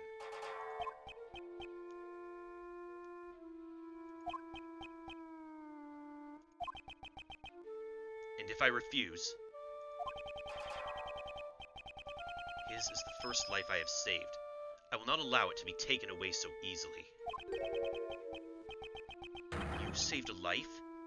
The assassin, Sirhan Dogan? Ironic, is it not? That I, the one who has taken countless lives, am making a plea for this young one's life. He saved my life, just as I have saved his. Before I knew it, I grew quite fond of the lad. You may laugh at me as much as you wish. However, I must ask that you spare the life of the boy. From one assassin to another, please make this allowance.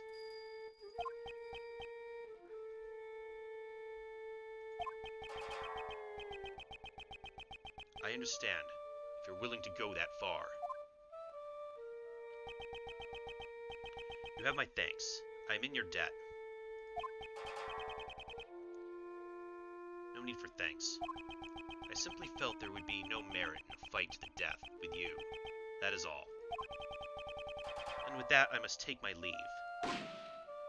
Oh. Damn it, wait! Prosecutor Edgeworth, I must thank you as well. It was necessary for this young acolyte to be put in his place. And that you have done. Now then, it's time for me to return to my humble cage, surrounded by iron bars. Right, Anubis? Right, boy. Oh, look who's here. Hey, priest guy. You killed my dad, right? Indeed. I am not one to forget those I have slain. I see. You must despise me, boy with horns. In that case... John! Do not panic. I simply lent the boy with horns my knife. Take that knife, and run it through my throat. A single stab should do it. I have long grown weary of my wooden carvings. Revenge. John, don't do it. John, please, I beg of you. Till just now, I'd intended to seek revenge, no matter how many years it took. Revenge. Revenge is good. Really good. All your pain and suffering slips away. Everything becomes numb, and you'll feel nothing. Yeah, you may be right. I thought about that while I listened to what you had to say. John? But the only one who would be satisfied with revenge would be myself, right? If I became a murderer, my mom would go through even more pain and suffering. My friends from the movie, too. All those people who care about me as well. The boy with horns says some interesting things. That's right, I finally get it now. I'll never forgive you, but I'm not the one who should punish you. After all, isn't that what my mom and that prosecutor guy are here for? John. John, you just said some really profound stuff just now. Okay, perhaps you should study up a little more yourself. Is that so? Well then, young one, it is time for us to depart. Where to? To prison, of course. That place will be our home. Our home?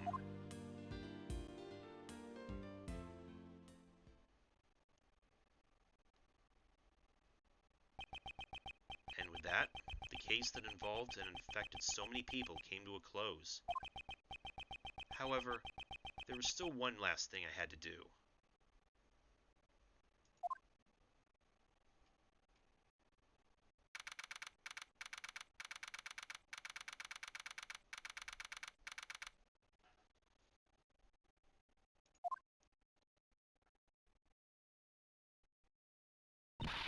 Mr. Edgeworth, sorry to keep you waiting.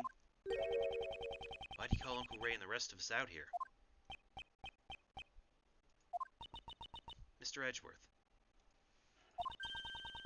The formal proceedings have just come to a close. What are you talking about? This is the place where I once relinquished my prosecutor's badge. This is your prosecutor's badge. Prosecutor Edgeworth, what is the meaning of this? Consider this my resignation. I am no longer a prosecutor.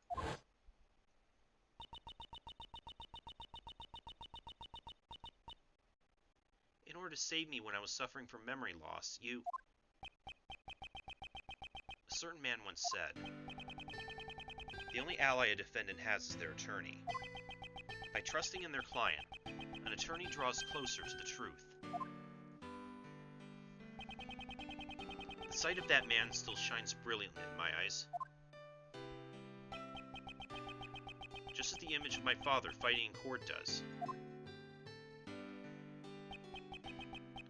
Gregory.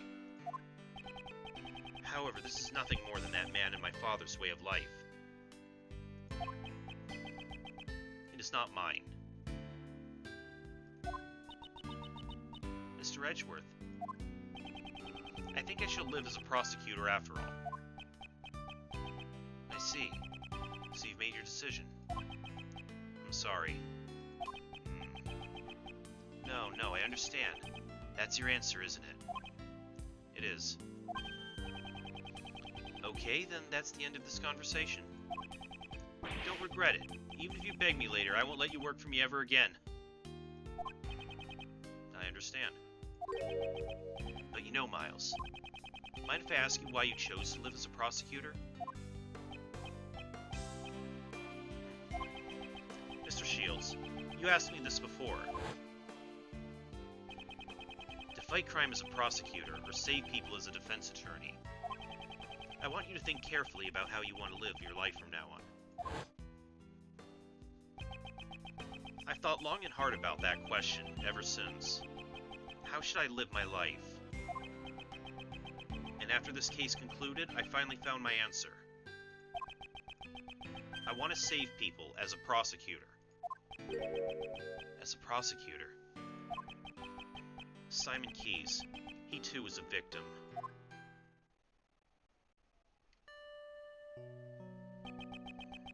He lost a parent in a past murder, and with it the ability to believe in anything else. I too know that feeling. The feeling of losing what's important to you, and being unable to believe in anything.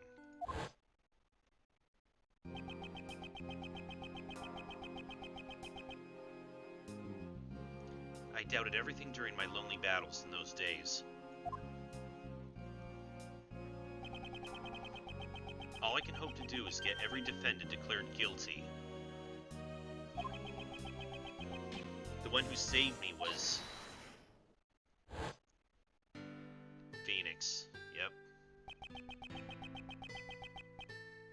Mr. Keys must have been all alone. Unable to find salvation from the law, he had no choice but to turn his hand to revenge. And I suppose he never thought to seek help from the police. No way, no way, no way! As long as Blaze was around, any evidence would be destroyed by him. Actually, didn't something like that almost happen today during Patricia's trial? I want to save those like Simon Keys. So how would you save him? I'm sure this tragedy could have been avoided if only he could have relied on the courts. But instead he was cornered by Blaze the Best, who used the power of law for evil. The form of the law can change depending on who wields it. It can be at once a shield to protect and a blade to harm. That too is a contradiction of the law. A contradiction, huh? That's true. It sure is a contradiction of the law. The way the law is right now, it isn't always completely right. The only way to right those contradictions is by joining the court system. The one who could have saved Simon Keys was not an attorney, but rather a watchman of the law, a prosecutor. I shall face the contradictions in the law as a prosecutor. I see. That's just like you. But you know, it'll be tough. It won't be just a walk in the park. You'll be going up against the law itself. You do realize that, right? I do. However, someone must. Yep. Uncle Ray believes in you too. The law evolves and grows, just like all of us do. I'm sure you can pull it off. After all, you're Gregory's son. Your old man would never give up, no matter what. His eyes always saw only what laid straight ahead.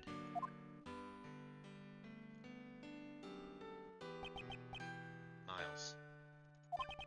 When you choose to live as a prosecutor, your eyes look just like your father's. It looks like you've grown up a bit. I really wish your old man could see you now. Thank you very much, Mr. Shields. So then, Prosecutor Edgeworth, allow me to formally return this to you. Please do.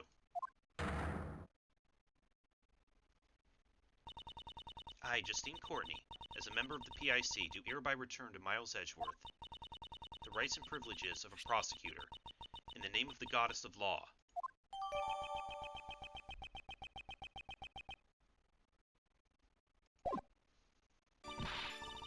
And with that, Prosecutor Edgeworth is revived. That's great, sir. Almost like a phoenix. So then, Prosecutor Edgeworth, it's time for Uncle Ray to make his exit. I have to report to your old man all about the traitor in the Edgeworth family. Thank you for everything, truly. The next time we meet just might be in the courtroom. I hope you'll be ready. Uncle Ray might not look it, but he's an ace attorney after all. I look forward to seeing the attorney my father trained in action. Take care. Prosecutor Edgeworth, welcome back. Judge Courtney, I must give my thanks to you as well. To me? You sought to fix the corruption within the PIC from the inside. That must truly have been a lonely battle. No, it wasn't, for I was never alone. Because the Goddess of Law is always by your side, right? You made me realize that one could fight in such a way. The prosecutor's office, no, the entire legal world is caught up in this contradiction. If that cannot be set right, there's a truth that will never see the light of day.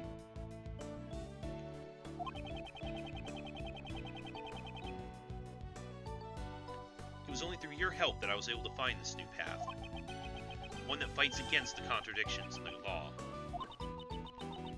I too find that promising, as one in the service of the Goddess of Law. You shall certainly succeed in helping the law grow. Let us meet again in the courtroom. Yes. I must apologize for my shameful acts during the trial 2 days ago. Next time, I shall fulfill my duties as a judge perfectly. Your Honor, I do not intend to speak regarding your ideals. Prosecutor Edgeworth? However, the greatest judge I know is one overflowing with humanity. Even during a trial, that judge experiences happiness, anger, sadness, and joy. But nevertheless, always hands down the correct verdict in the end. It's difficult to say, but sometimes I feel that perfection is not always correct. So a judge too has the right to behave in such a manner. Thank you very much. Prosecutor Edgeworth. When I pursued and fought against Blaze the Best, the Goddess of Law was not the only one by my side. Ah, it's John!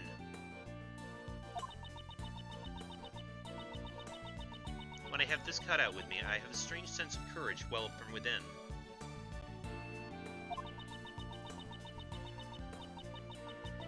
No matter how painful things became, no matter how strong the foe, when I remember that I'm not alone, I'm able to keep moving forward. Wrongs must be put right, for John's sake as well.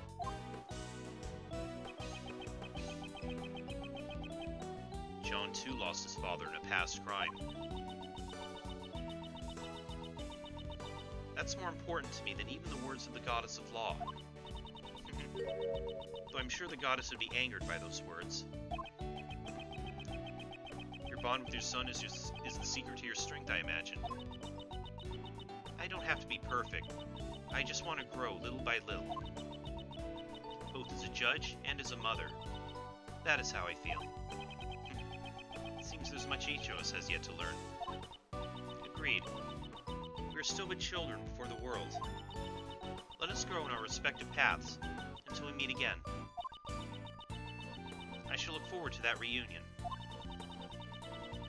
May the blessings of the Goddess of Law be upon you as you follow your new path.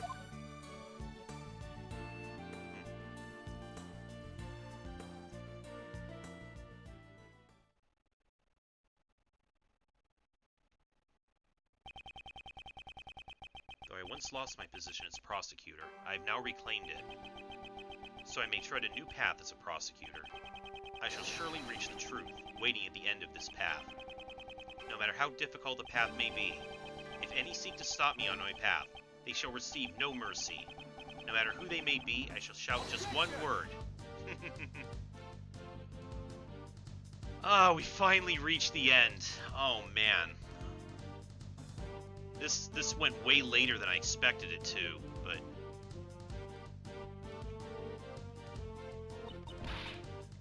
Chief, what sort of scoop are you aiming for next? Hey, ain't you a journalist? There ain't nothing more important than information. You may be my apprentice, but you're still my business rival. I ain't gonna tell you everything. That's my mentor, alright. I reckon you're even more prepared than me. I understand. I'll get my information using my own 2 feet. Yeah, that's the spirit.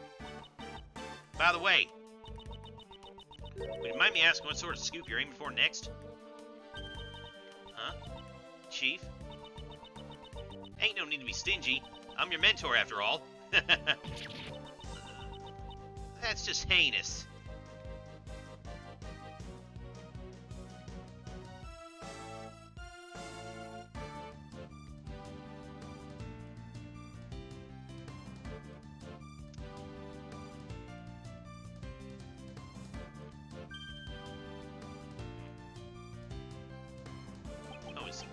I see you. It seems the wound on my left arm has yet to heal. The bodyguard who inflicted this wound upon me. His name I will never forget. Now then, Shall I return to being a simple ice cream salesman? Perhaps this time I should try being a crepe salesman instead. For now I shall live a calm life, until my services are required once more.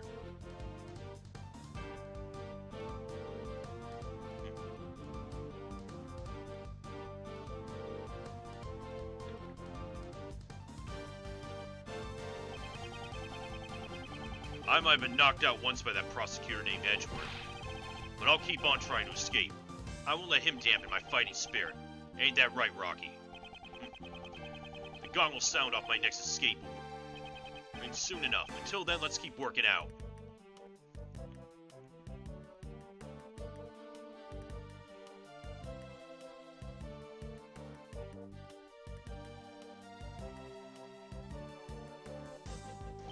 The happy masked salesman. I inquired into my studies as a pet groomer. I'm working as hard as ever. I spend every day covered in mud. Perhaps this suits my true nature far better than the life of a newspaper salesman. Once I leave the prison, I hope to earn an honest wage as a pet trimmer. Huh? My sentence has been extended? Because I was Warden Roland's accomplice?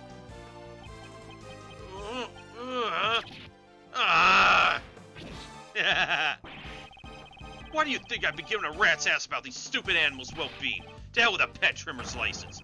Damn it!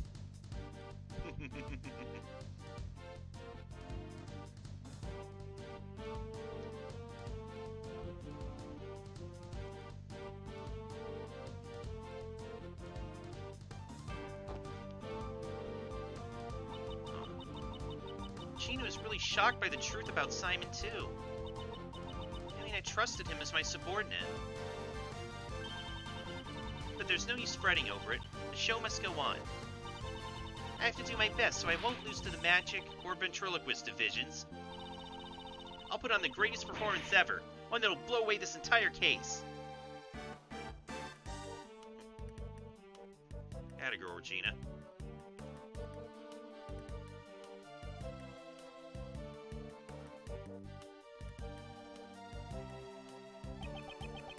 Seems I've grown soft in my old age.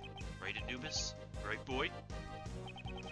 To think the life I saved on a whim 18 years ago would drive me to such lengths. Thanks to that, I'm confined to my humble cell once more. Well, this time that child is here as well. Perhaps it won't be such a bore. Right, boy? That was 18 years ago, though. How old is that dog, anyway? Assuming it's the same dog. Today's dessert is chocolate cake. A gently melting moment of allure.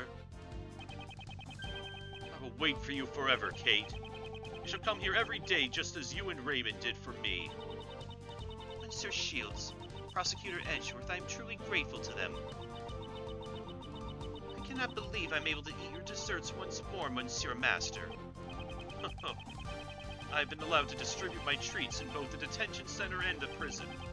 For the past 18 years, I've brought joy to one and all with my delicious sweets.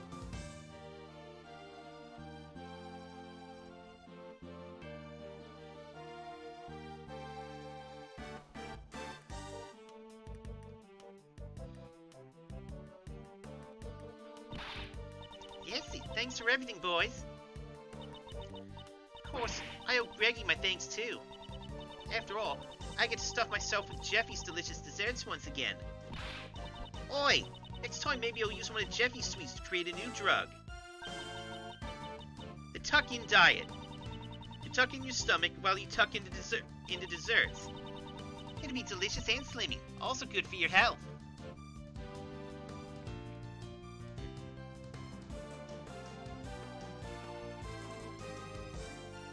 Oh god, the butts. Man, I'm glad I got to meet and sketch so many beauties. But Mandy caught a glimpse of my beauty sketch. She had a misunderstanding and clobbered me in the face with my sketchbook.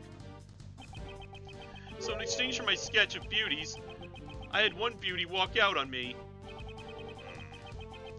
Maybe it's time for me to start getting more serious about my life. Do I take the path of an artist, or do I follow the path of my heart? Oh, and by heart, I mean the heart of my new lady.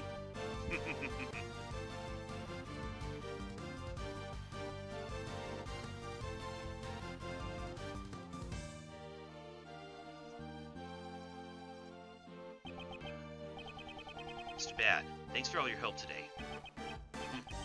I'll testify about the IS-7 incident as much as you need me to. Prosecutor Edgeworth seems pretty active too.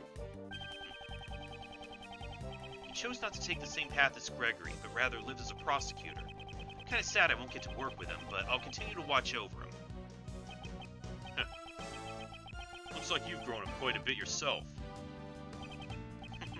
I'm so happy. Mr. Bad actually praised me. If you ever need a hand from Attorney Raymond Shields, give me a call anytime, any place.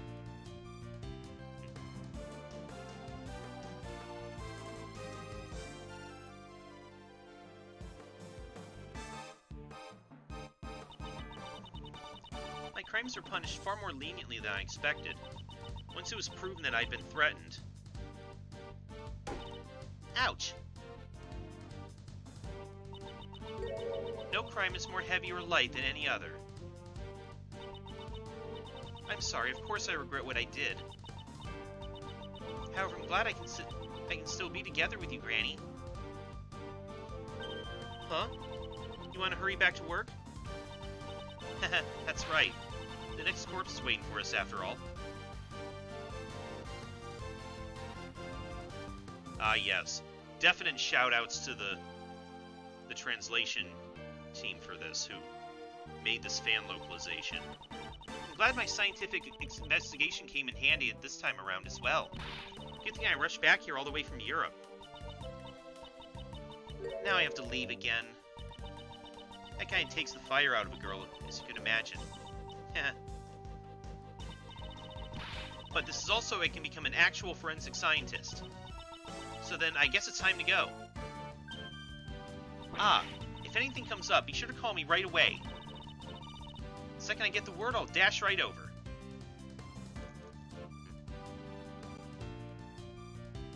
Yes, again.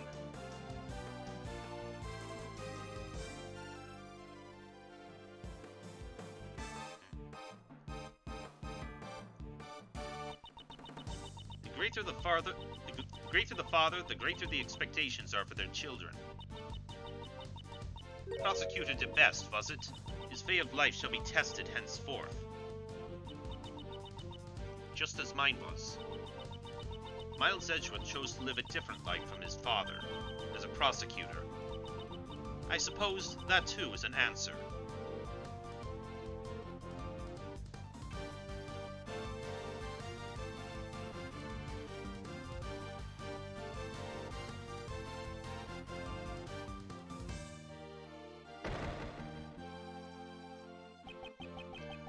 I could never have imagined the truth that my old man was hiding. Unlike me, who only thought about the Lang clan. My old man was trying to protect an entire nation. But I swear to you all that I will carry on his will. Even if the president was a fake, and the real one was murdered. I swear that I, together with my men, shall revive Zheng Fa. Someday I'll surely show you all a Zheng Fa brimming with life.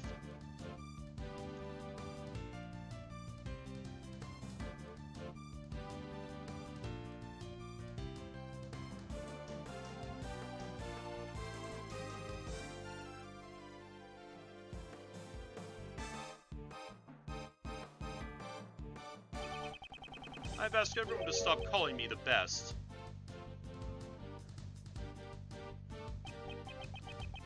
I don't like it. It makes me feel like I'm just borrowing Pops' power. I shall study even harder than before and triumph over Pops. I'll become strong enough so I won't lose even to Mr. Edgeworth. Now then, let's start by thinking up my new nickname.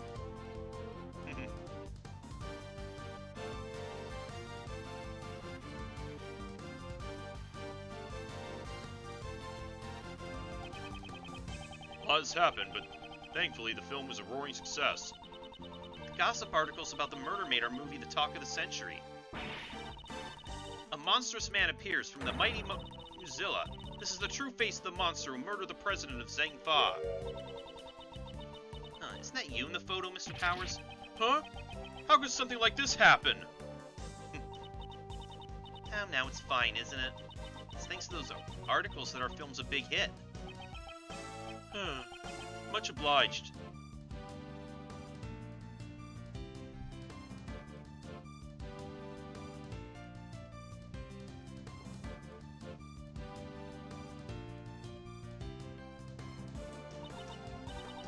John, I greatly enjoyed watching your movie. It's no big deal. It's not like I had a major role or anything. What are you saying? You played the key character who connects Muzilla and Gordy. There's no one else besides you who could have played the part. Yeah, I guess. Well, it would have been nice if there was it would be nice if there was a sequel. I really enjoy working as an actor. Mom, before we head home, can we go buy something? I'd like to decorate our home with a lion lily. For Dad.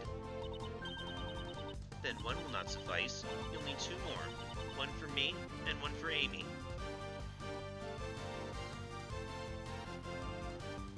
Yes, indeed.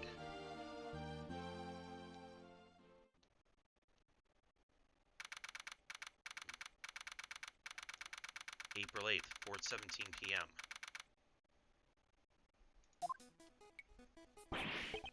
Wow, we were really busy with all those cases, weren't we, sir? Indeed, we were. Why did all those incidents happen in such quick succession? I feel like things are always busy whenever I'm around. Wait, Kay, wouldn't that mean you're a magnet for crimes? Hey, Gummy, that was rude. I do get the impression that he's not entirely wrong. So then, Kay, do you intend to resume your training to become a great thief? I don't know. Huh? Something on your mind, pal? How should I put it? Until now, I've always been chasing after my father. So that I could become a great thief just like him. Like the previous Yatagarasu, I suppose. But watching you, Mr. Edgeworth, made me think, maybe instead of chasing after my father, I should find my own path. I mean, you didn't become a defense attorney either. Chasing after a parent's shadow isn't the only path in life for a child, after all. I'm going to aim to be a hero in my own way. That sounds good. But of course, that doesn't mean I'm going to throw away the name of the great thief Yatagarasu. No matter what sort of hero you become, Kay will always still be Kay. Thanks, Gummy. And Gummy will always be Gummy. Of course, pal. I plan to keep pushing forward on my path of a detective, after all. Mr. Edgeworth, I look forward to continuing to work with you, sir. Yes, I'll be counting on you, Detective Gumshoe.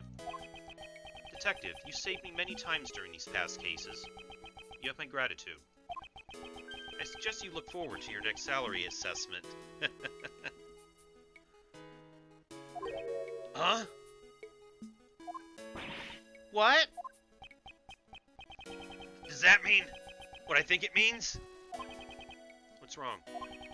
I'm saying that your salary ought to be raised. Really, sir? I can't believe it! Isn't that great, Gummy? It's like a dream come true. I can finally say goodbye to my instant noodle lifestyle. However, that doesn't mean you can start slacking off. The real work begins from here on out. You should prepare yourself. Yes, sir. Roger that. I'll devote my body and soul to following after you, Mr. Edgeworth.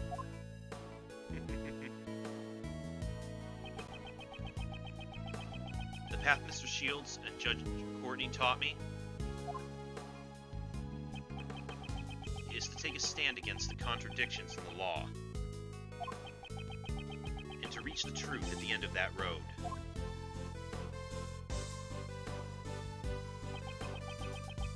What am I able to do? That's a question I must continue to dwell upon. Certainly this path will not be easy. However, Prosecutor Edgeworth, when I pursued and fought against Blaze de Best, the Goddess of Law was not the only one by my side. Ah, it's John. When I have this cutout with me, I feel a strange sense of courage well up from within. When I remember that I'm not alone, I'm able to keep moving forward. Your bond with your son is the secret to your strength, I imagine. Bonds, huh? Ah, I completely forgot! That was sudden. What's wrong? I was searching for members for the new Yadigarasu team. Now that you mention it, I do remember you saying something to that effect. But in the end, I wasn't even able to find a single person. Can you imagine it? A team combining their powers in order to steal the truth. I wanted to create an invincible team like that, but... What are you saying, pal? Don't you already have a team? Together, the three of us can solve any case that comes our way. Yeah, you're right. A prosecutor, a detective, and a great thief. We're the invincible trio of heroes that steals, captures, and pursues the truth. Hearing all that kind of makes me feel sorry for the truth. As long as the three of us are together, there's nothing to fear. Isn't that right, Mr. Edgeworth? Yes, you're correct. Even until his last moments, my father ran along his own path. I, too, shall advance along mine. Accompanied by my somewhat boisterous comrades. As long as they're by my side, I can walk forward without hesitation. On this new path as a prosecutor. Prosecutors and attorneys. The path I walk is not my father's. However, I'm certain that the two paths are not separate. Though we may walk in opposite directions, our destination is the same. Why, you may ask? Because both paths lead to the one and only truth.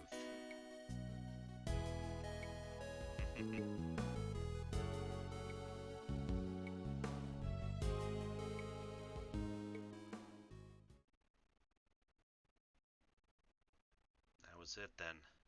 That was Ace Attorney Investigations 2. Oh man, what a ride, as usual.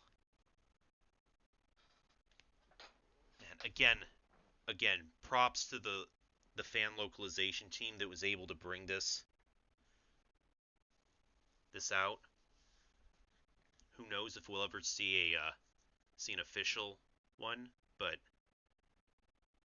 it was really good. Loved it.